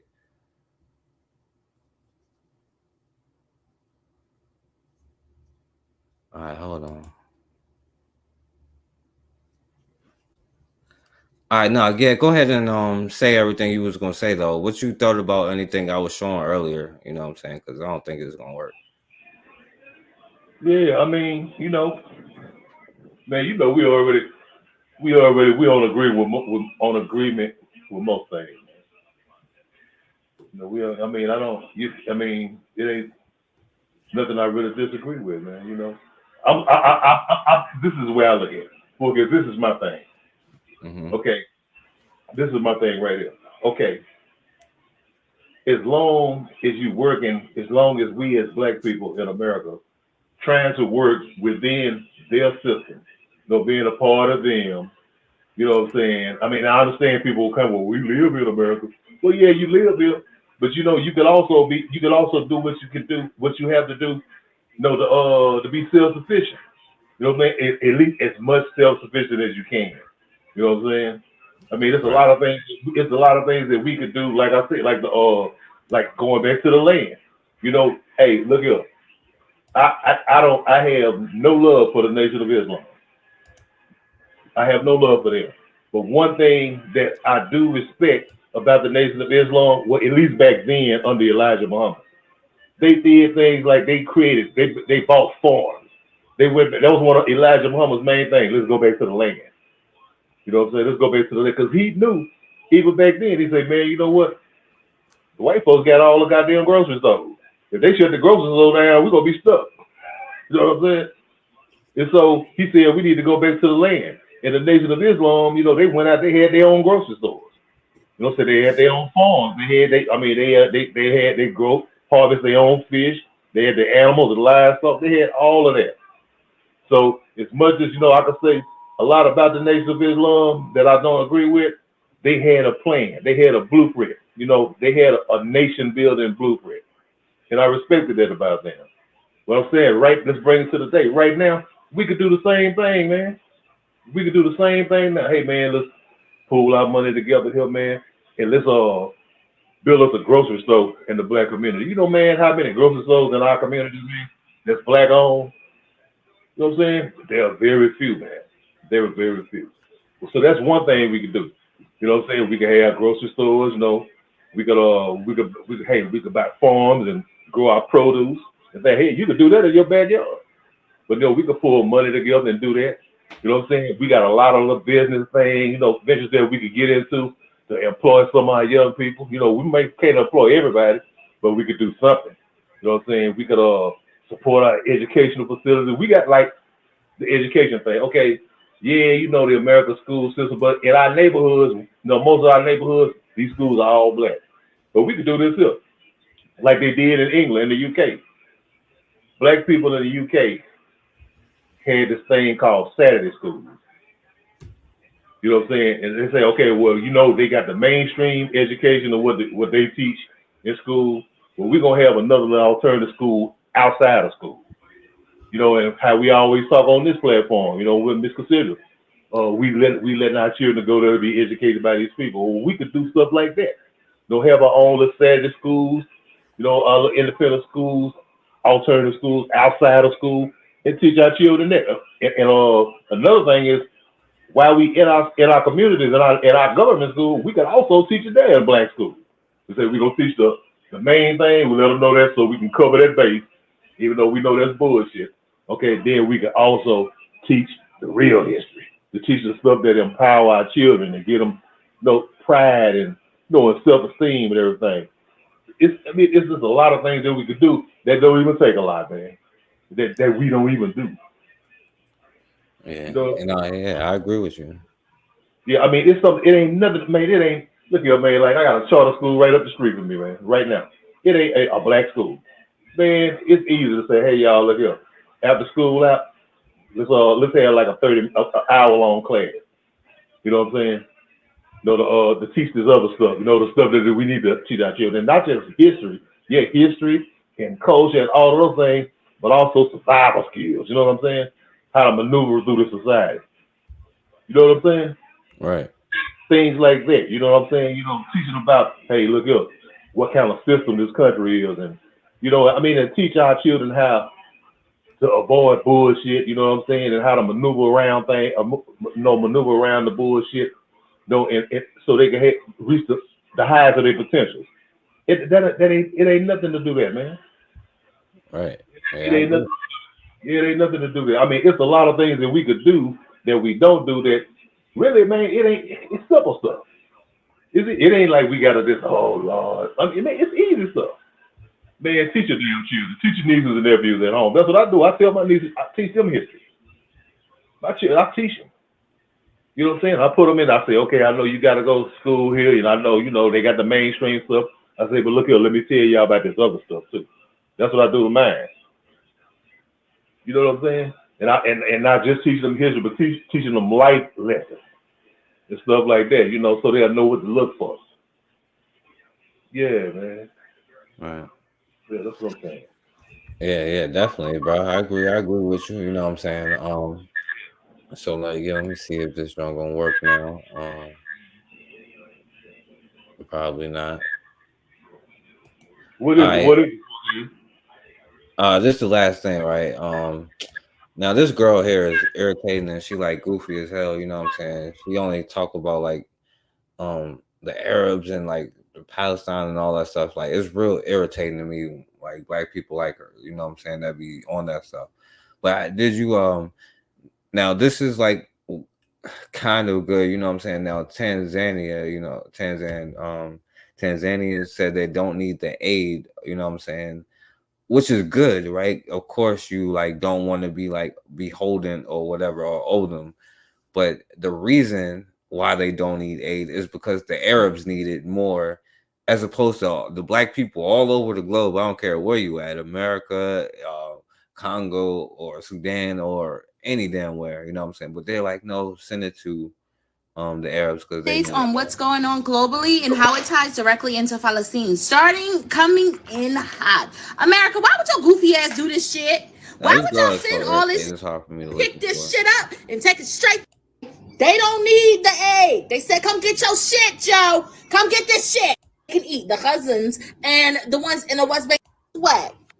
Remember we were saying that America started. All right, so we're not talking about that, but so you see like black people globally, but you do see that, you know what I'm saying, where the people in South Africa even talking about them when there's a lot of issues with our own land, but for some reason we fight everybody else's issues, right? But here they are, even in South Africa, talking about how can we get, you know what I'm saying, which is what they do globally, you know what I'm saying, European. If in 2024 the ANC remain completely in power on their own or in partnership with EFF, we need to get behind Cape Exit, all our resources possible, and get Gayton McKenzie, the PA, to buy into it.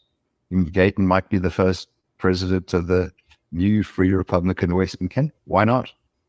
But I think we need to, let's focus on 2024, trying to save the country from the ANC.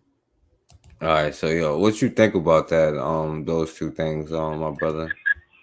Okay, all right, check this out. I was just it's this show called Moya.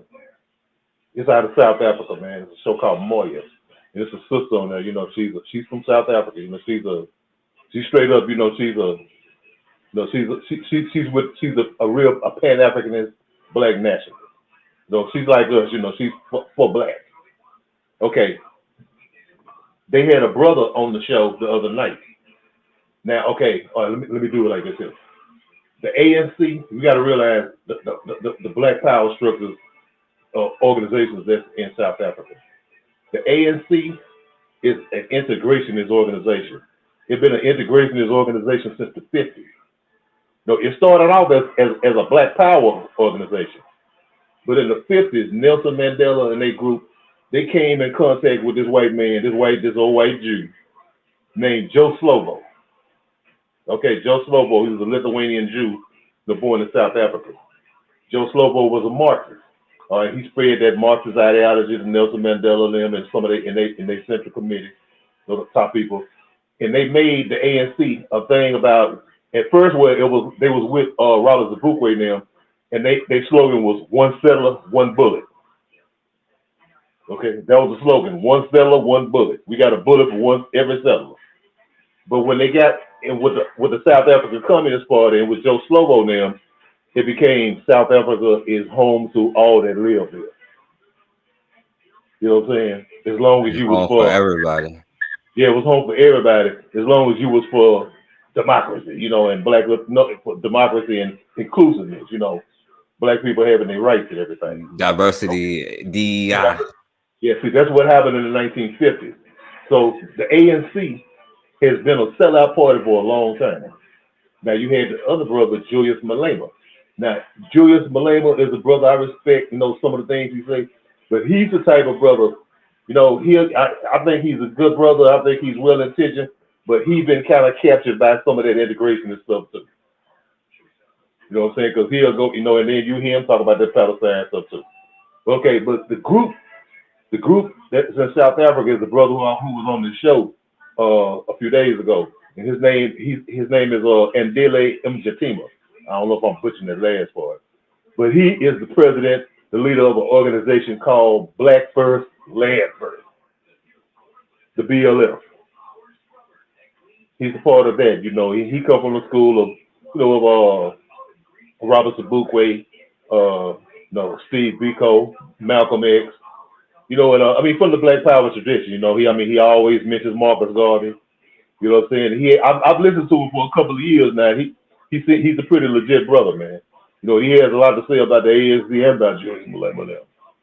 But so I went around the block to say that the reason why you get this kind of dialogue from some of our brothers and sisters in South Africa and also from Tanzania, because remember, you got to study Julius Nyerere, who was the president of Tanzania.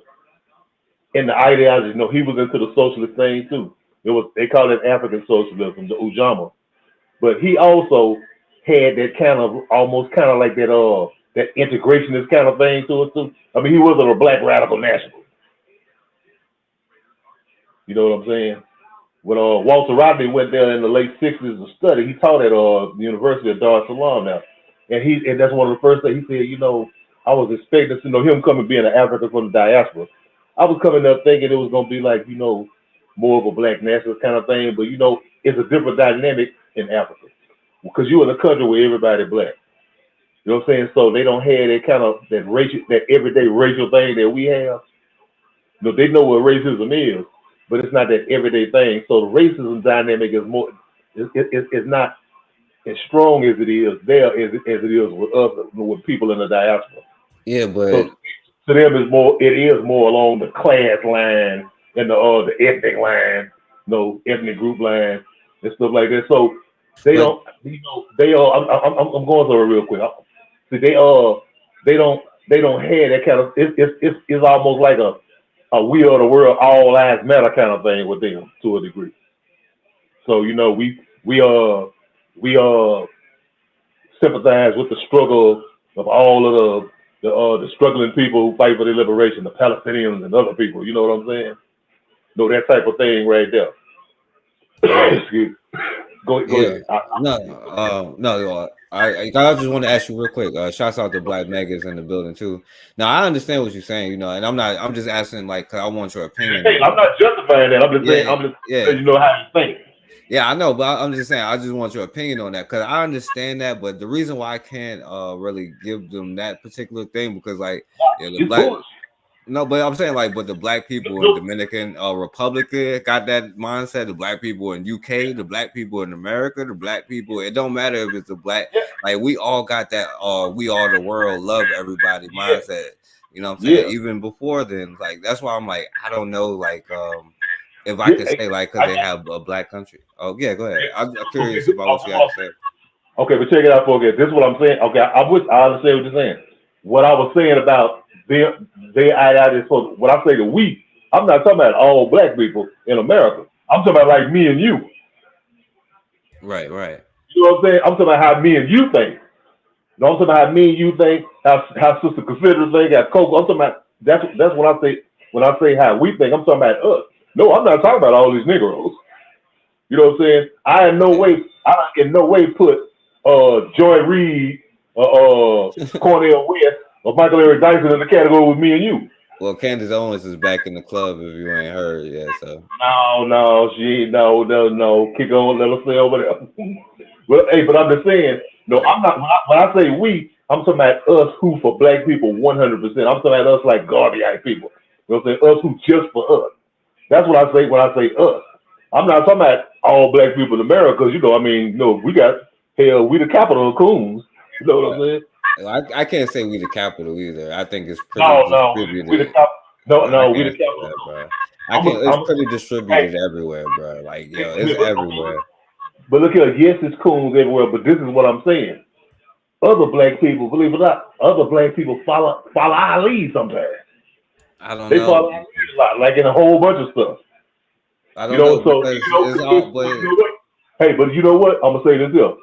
A lot of the that Martin Luther King was talking about in the '60s. I ain't talking about the burning house stuff, but all the peace and love and all that stuff.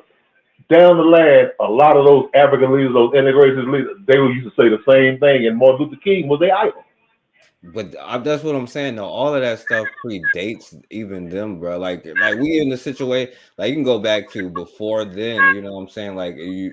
They've let the Europeans come in. We've always had that mindset. That's what I'm saying.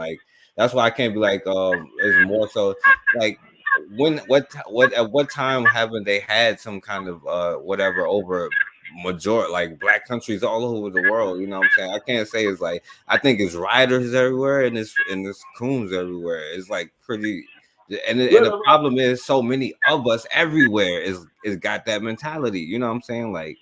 You go to the Dominican, you know what I'm saying? They don't even like the Haitians, you know what I'm saying? Or you go to anyway though. Dominicans don't think they black though.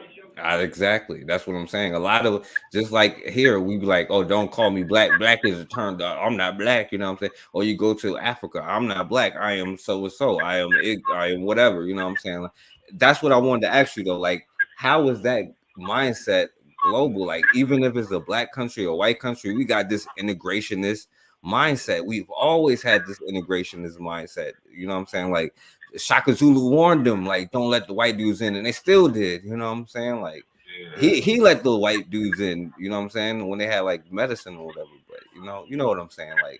We have had this problem, I think, and it's goes beyond, and now that's why I'm like almost like something drastic got to happen, because we've always thought we had these allies and we have friends, and we don't know what an ally or friend is. You know what I'm saying? In my opinion, so I don't know Dr. what you Clark, think about that. Dr. Clark said you have no friends. Exactly. Remember, he said you have no friends. He was talking about, hey, you know, the only time white folks coming in to be friendly with you is because you got something that they want and can't live without. All right. You know what I'm saying? They looking at your minerals. They looking at whatever they can get from you. But think about it, bro. Like I didn't want to talk about it, right? You know, it's like all Russia has to do is say something nice, or all like and I'm talking about before this, you know what I'm saying? Just like all somebody white has to do is say something nice, or all the Asian dude got to do is say something nice, and black people give them the keys to the vote, you know what I'm saying? Like, and then be like, oh, how could you have done this? And this is a problem with black people around the world, you know what I'm saying? I think, you know. What you think? Yeah, I mean, you know, the white man's ice is cold. You know, That's so that's I because mean, he it's, that's because I he went mean, around unplugging everybody's freezers. yeah, I mean, you know, yeah, you know, I mean, you know, I mean, a lot of it is rooted in that ideology, that Christian ideology. You Yes. know what I'm saying? You know, when you accept that, when they told you that your belief system was evil and was bullshit, you know, you accepted that, and then you accepted it because you say, well, damn, these people got power, so their God must be strong. You know what I'm saying? So the next thing you know, you want to be next to power, so I better follow his God. You know, his God might lead me to power, but then knowing that his God was gonna lead you to change. Yeah. You know what I'm saying? Gonna lead you straight to slavery. You know, I See, mean, slavery on your wrist, and then slavery in your mind, and then slavery, economic slavery. You know what I'm saying? right. Yeah, all kind of, and in fact, Black Mega says self-hatred is a systematic imposed mental, like it's Yes, popular. Yeah, mental side exactly. is not mental. See, this is the thing I wanted to, because we not gonna get into it, my brother, because this is a whole rabbit hole, and I skipped it. You know what I'm saying?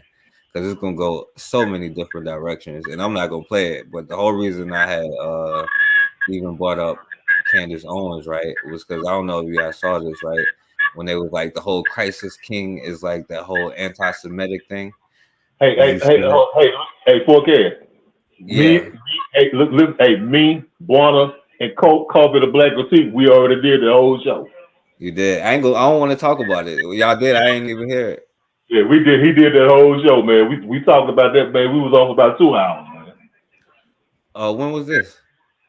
A few nights ago, man. I think what was that, Thursday?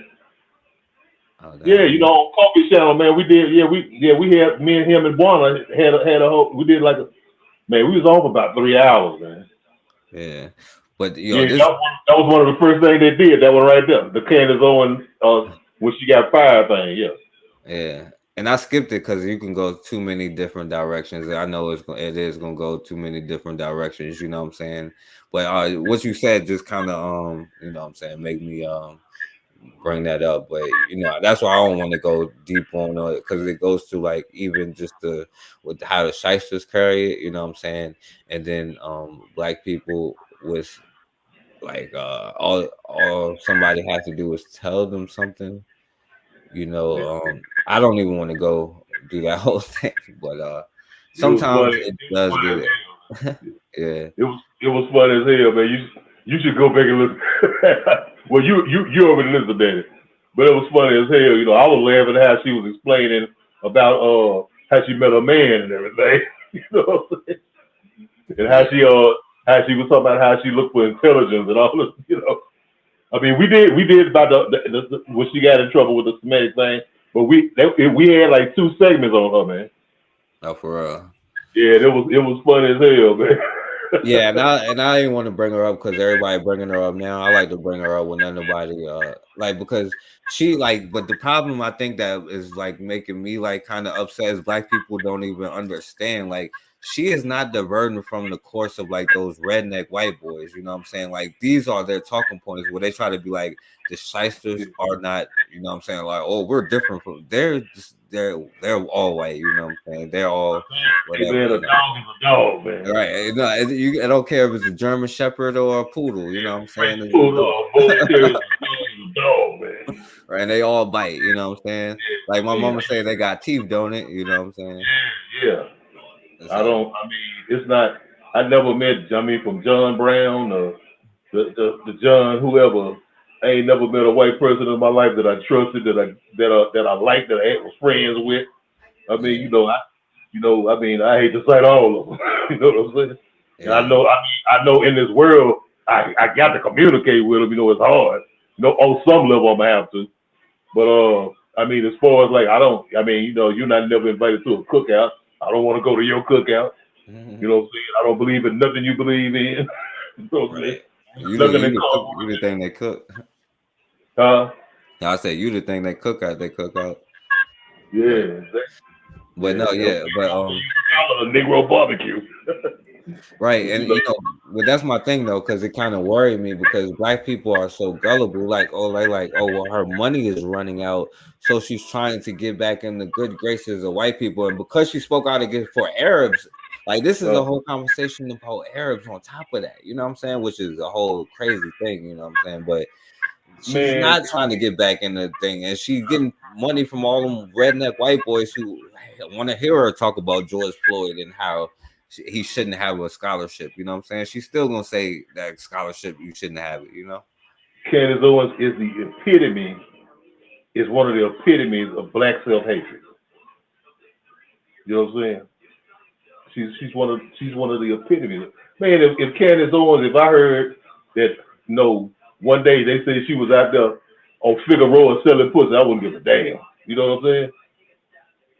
I wouldn't give a damn, man. I had no sympathy for that woman, man. I had no sympathy for her. You know what I mean? I mean, not none whatsoever. That woman traded her soul. You know what I'm saying? When I say her soul, I ain't somebody don't know spiritual nothing. But she traded her soul. I mean, her soul as a black person, man. Her moral. Yeah, that's what I'm saying. For to take the side with them people, man. That woman is gonna always be your enemy, man. No matter what. The black people, we love. Well, come on back home. No, man. She'll come back home for a minute. The time she find her another guppy, she gonna be right back over there with them. Yeah, but that's what I'm saying. She's not even trying to. This is what those rednecks want to hear. Like she's still catering to that same audience that she's been saying this whole time. And we think she's trying to come back. No, she's not. Like that's how easy it is to come when you're not even trying. She could come back or quote unquote come back, and she did that for money. You know. If you just listen at her at her whole thing, she explained it herself. We listened. We had to sit up there and Sokobi said, "All right, I had enough of this shit." We listened to that shit. And I was sitting up there just crying. I said, "Man, please." But we listened at her. I mean, I said, "That's the whole." She just told you how she feels. And that's in her mind. At first, I was thinking like, I'm thinking, man, well, I got weak for about a brief second. Maybe the hunger putting that shit in her mind. But then when I listened at her talk, that's my first time just hearing her talk at length on race. You know what I'm saying? On white man and stuff. That's my first time hearing her talk about that. And I was just like, man, this bitch ain't shit. She ain't shit, man. Yeah, that's it is what it is. You know what I'm saying? I just think that it's a part goes back to black people. And I'll mute your mic real quick, because Sidra said it's like but yeah, it goes back to black people and this forgiveness, this friendship, this looking for whatever, and we can't even be friends with each other. You know what I'm saying? Like, but we have no friends. Like, it doesn't matter what anybody else says or does. Stop reacting emotional to every single thing. You know what I'm saying? Like they get paid, they make a living. Our bloodshed is $1 billion industry. You know what I'm saying? Locking us up to TikTok videos. They all make money off of our destruction. You know what I'm saying? Like, and we think that is wrong to say, like, well, look, we are all we got, and it is what it is. Like, we have to compete. Like, that's how you want to put it, compete for this, you know what I'm saying, what is ours, you know what I'm saying? because at the end of the day, we have no friends. You can't hold hands on the top, you know what I'm saying? And there is no forgiveness. There is no negotiating with terrorists, you know what I'm saying? But what you think, my brother Anthony, you know what I'm saying? Okay. Check this out, boy. Okay, listen to me real carefully. Okay. However, how many? Okay, they say it's 45, 50 million black people in this country. I don't know. It might be more. Let's say it's 45, 50 million. Forecast, all of us ain't gonna make it. It ain't gonna be no time where they say, well, all of us gonna be on code. All of us gonna be together. It's gonna always be a minority of people who think like us. So what I'm saying is, you could get on this on here and you could talk to you blue in the face. You know what I'm saying? We could talk about this till we blue in the face. All of us ain't gonna make it. I mean, the majority of us ain't gonna make it. Ain't gonna get together. We're not gonna do that. That's just it. It's hard to hear. It's hard to say, but that's a fact. That's the way. It ain't happened in 500 years, man. You know what I'm saying? But what we do need to focus on is those of us who are with the program. You know what I'm saying? We might be a minority. If we can get 5 million, you know what I'm saying? I mean, because I say 90% probably ain't gonna make it. I mean, I hope that ain't true. And then, because Marcus Garvey said a long time ago, he said when all else fails, he said how the conditions will move the people to move, to do something. You want to hope that the conditions don't get that bad. I mean, the way things going now is headed that way. But I'm saying what we got to do. We got to focus on us who are with it. You know what I'm saying? We got to focus on us who are on code, us who are with the program. Because all of us ain't gonna make it. It's just like you said. That's why I said about that cooler shit. Negroes gonna continue to believe to the man. You know how you have a man, you have a woman and a man in a relationship, and just because he done got her mind so good that it's just, no matter what he do, how he treat her, talk to her, cuss out, slap her upside the head, you know what I'm saying, do everything to her. She just refused to lead that fool. Man, look here, you can come to him, come on, sister, look, you can do better than this, man. You can do better than this. He ain't the only man in the world. You know what I'm saying? Give another, hey, get yourself together and find you another man. That's black people. That's us in America. You know what I'm saying? We the woman in America the man. And no matter how bad they treat you, you know what they do? They look at us, they come and slap us upside the head with, hey, we're gonna give all the, no, I'm just using the language they use, we're gonna give all of the immigrants, because that's what we talking about now. Y'all giving all the immigrants all the stuff y'all should have been giving us. And he sitting up there, you know what he's saying? Yeah, I did it. What you gonna do about it? You know what I'm saying? You gonna go over there and fight the immigrant instead of fighting his ass. You know what I'm saying? So he'll continue. As long as you here in their system, abiding by their rules, and want to be a part of their system and be in their house. Guess what? He's gonna continue to slap you upside your goddamn head, because he can. You know what I'm saying? If you look at it like there's no other way out. I can't go nowhere else. Well, where we gonna go? I can't do nothing else. You know what I'm saying? That's what he the no good man, and we the silly woman. So like I said, you gotta just focus on one thing. You gotta, hey, us who gonna get together.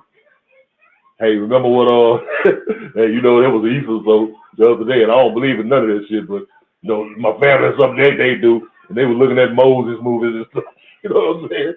They talk about, it was a part of the movie. Remember what Moses said? All of those who are on the Lord's side, come over here. You know what I'm saying? That's us. We got to be Moses in that case. We got to say, hey, all y'all who down with us on this side, the side of the right, we got to come over here. And the rest of them, leave them over there to fall off the cliff. You know what I'm saying? And I rest the mic right there. Yeah, definitely. I feel you, my brother. And Mason said Black people need to learn the difference between forgiveness and restoration. One is for you to move on and make a strategic decision. The other puts you at risk for additional harm. Ross said, "Baby, can you mute your mic, my brother? It's like they can hear the TV in the back and stuff like that." And let me say this, and hear me out, my brother, because I agree with you, and I will say this though, what I'm saying to us, because maybe, even though I say what I say, I guess it's dirty word, but I still got like just quote unquote, well, I guess whatever, but like this dirty word hope. But I would say this though, when we be like all of us haven't made, like if you think about it, like if you count the bodies, like many of us have not made it already. You know what I'm saying? It already has happened. You know what I'm saying? The sky has like already cracked. You know what I'm saying? Like all the things that could happen has happened like hundreds of years ago, and we already in this situation. You know what I'm saying? Where we see the same thing every single day. Like countless of us have not made it, you know what I'm saying? And to be honest with you, none of us have made it because this issue of whatever we're dealing with has not been solved officially yet, you know what I'm saying? And we don't really want to go to the answer, so I'm not going to go there yet, you know what I'm saying? But my thing is, I will say this, even when you have, like, we understand now, they're always going to be coons, you know what I'm saying? So, like, moving forward, we have to be like, okay, we understand. And I feel like there's no way that they can actually stop it. Like, what are they going to do? Like, contribute to what are you doing if you just stay on, what you're supposed to be doing? You know what I'm saying? Like, they can't really stop it. Or you're going to be like contribute, but at the end of the day, like we already have taken like L after L. We've lost like land, resources. You know what I'm saying? Like I know, like globally, we are in a tough situation, and even speaking from like with me and my family, we are in a tough situation. I don't want to be like when it goes down when they show up. You know what I'm saying? Like then when it happens to my family, then I'm like, oh man, like now is a problem, you know what I'm saying? Because I've heard some of the families even say, like, well, I didn't care nothing about that black stuff, and it happened to my family. And to be honest with you, I just want justice for my family. I'm not really into all that other stuff. But see, we think that when they say we ain't gonna make it, like we aren't making it, you know what I'm saying? Like, and like I said, I think it's gonna take something drastic. Like, if it was up to me, I'd probably push the button, but y'all got like families and stuff like that. So um at the very least, you know what I'm saying, if you put your money into like a couple of dollars into something that you believe in, or go out and do something that you actually believe in. But I understand people aren't going to do that. But like, what else are we going to do? Are we going to be like here forever? So like, it is what it is. Either we're going to blow it up, or you know what I'm saying, or what? Because I don't want to be here forever. So I'm not going to let y'all be comfortable either. So I don't know what we're going to do here. Are we going to like, dude, we just gotta account for the coons that's going to inevitably happen, or you know what I'm saying, whatever. But I don't know if you got any last words, my brother. Oh yeah, let me show you this. I shouldn't have even show you this, but I guess respond. Well, never mind. I shouldn't even did it. So never mind. I was gonna show you like some animals responding in real life. But you got any last words, my brother? Well, man, like I put it was saying, like I told you, man. What I was saying to you. I mean, what I was saying is, you got to focus on the ones who want to fight with you, who want to struggle with you. You know what I'm saying? That's what you got to work with, Forecast. You got to work with the ones who want to work with you. I want to work with you, Forecast. Facts. I want to work. I want to fight. I want to work with you. You know what I'm saying? Because we on the same page. We try to do the same thing. We for the liberation of our people. Yeah, facts. You know what I'm saying? But but you have to work with who you're gonna work with. The others, some of them, like some of the others, they might like, well, I ain't 100% with that, or I ain't, well, okay, we can work with them. Like, okay, well, look here, do for me what you can do. You know what I'm saying? What you can do. I know. I mean, I don't want to be too hard on, but I'm just saying, But all we could go about is what we done seen. And what we seen, the majority of black people ain't gonna be down with shit. You know what I'm saying? For the simple fact, because we done bought into that American dream shit. Even though we ain't never lived it.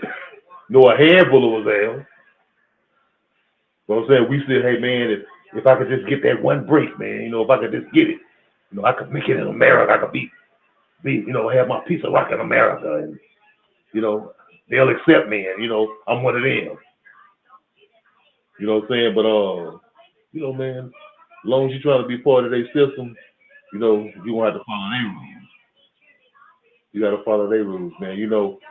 We should have a one goal, man. Black people should have a one goal.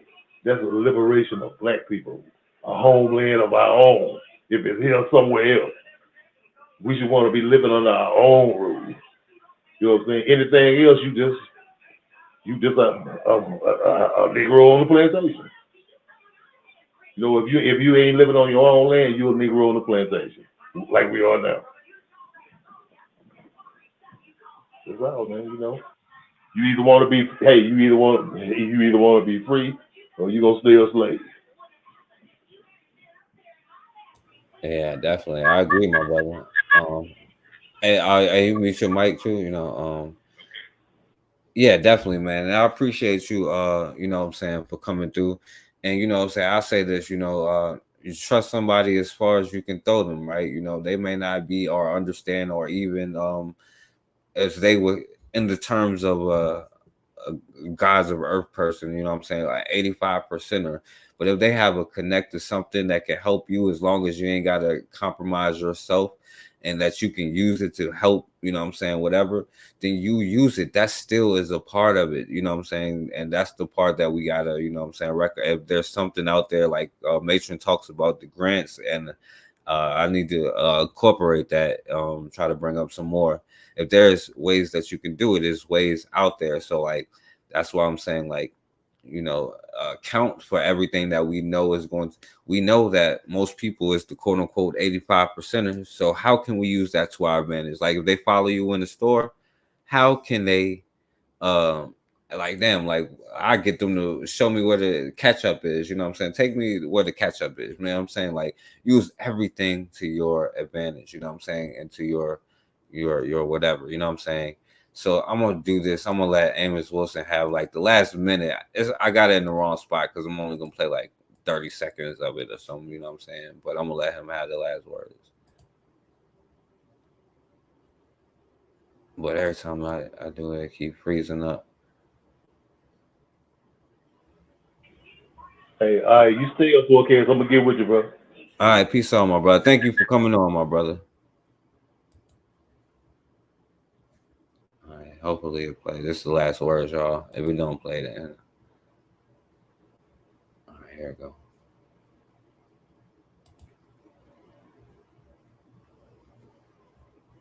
Centered curriculum is what we call good propaganda. It is what I call psycho-inoculation. If we say that to a good extent our behavior is rooted in self-alienation, being separated from ourselves, not knowing ourselves, or having negative attitudes toward ourselves as a result of another group projecting negative information, hiding information, biasing information, then, of course, one of the obvious answers to this kind of attack is for us to have sound and solid information about ourselves, or sound and solid knowledge of a history of ourselves and the history of our enemies, and to educate ourselves and our children in terms of how propaganda works, how it is used against us, how the media seeks to manipulate us, and these kind of things, so that despite their propaganda campaigns, we can resist them successfully. Ultimately, we must reduce the authoritative stature of the white man. We must raise authorities and authority figures within our own communities so that the final words will rest within the community and not outside the community itself. We see the good use of propaganda in the Nation of Islam and Elijah. All right, yeah, definitely. I appreciate it, and yeah, you know, you use propaganda to your advantage too, y'all. You know, shouts out. Oh yeah, by the way, shouts out to Considerable. We're gonna be back Thursday. Oh no, Wednesday. I'm sorry, at 8:30 this time for sure. You know what I'm saying? I got you this time. You know, and we're gonna be there at 8:30, and we're gonna talk about Black leadership. You know what I'm saying? I definitely appreciate Cassandra for helping me do something more positive than the stuff I be, because I know y'all don't want to see the truth about what's going on, but maybe you should be mad about it, but whatever. But yeah, so we're gonna be back Wednesday at 8:30, and y'all definitely be a part of that. We're gonna talk about Black leadership. Is you scared to be leaders? I hear Black people saying, "Oh, look what they do to Black leaders. They did this, they did that." But what are you gonna do, right? You know, so appreciate consider y'all support, consider Realm in the Bush. Shouts out to Raw in the building. I appreciate it. Shouts out to Matron in the building. Y'all subscribe and listen to Matron. She just started Up from Slavery with Booker T. Washington, which is definitely a great choice in books, you know what I'm saying? So it's definitely gonna be an interesting read. And even the first, you know what I'm saying, the first part, the first chapter was definitely interesting. So y'all subscribe to Matron. She gonna be back tomorrow, 7 o'clock. Y'all make sure, or my time, I'm not sure, on the East Coast, 7 o'clock. So shouts out to my brother Black Megas, you know what I'm saying? I'm glad everything is good with you, my brother. Shouts out to Blanca. Shouts out to my brother Anthony, of course. I appreciate you for coming through, my brother. And shouts out to everybody else, you know what I'm saying, who come through. And I appreciate y'all. And as always, man, yeah, definitely, Raw. As always, we have got to start standing for something, or we're gonna keep falling for anything.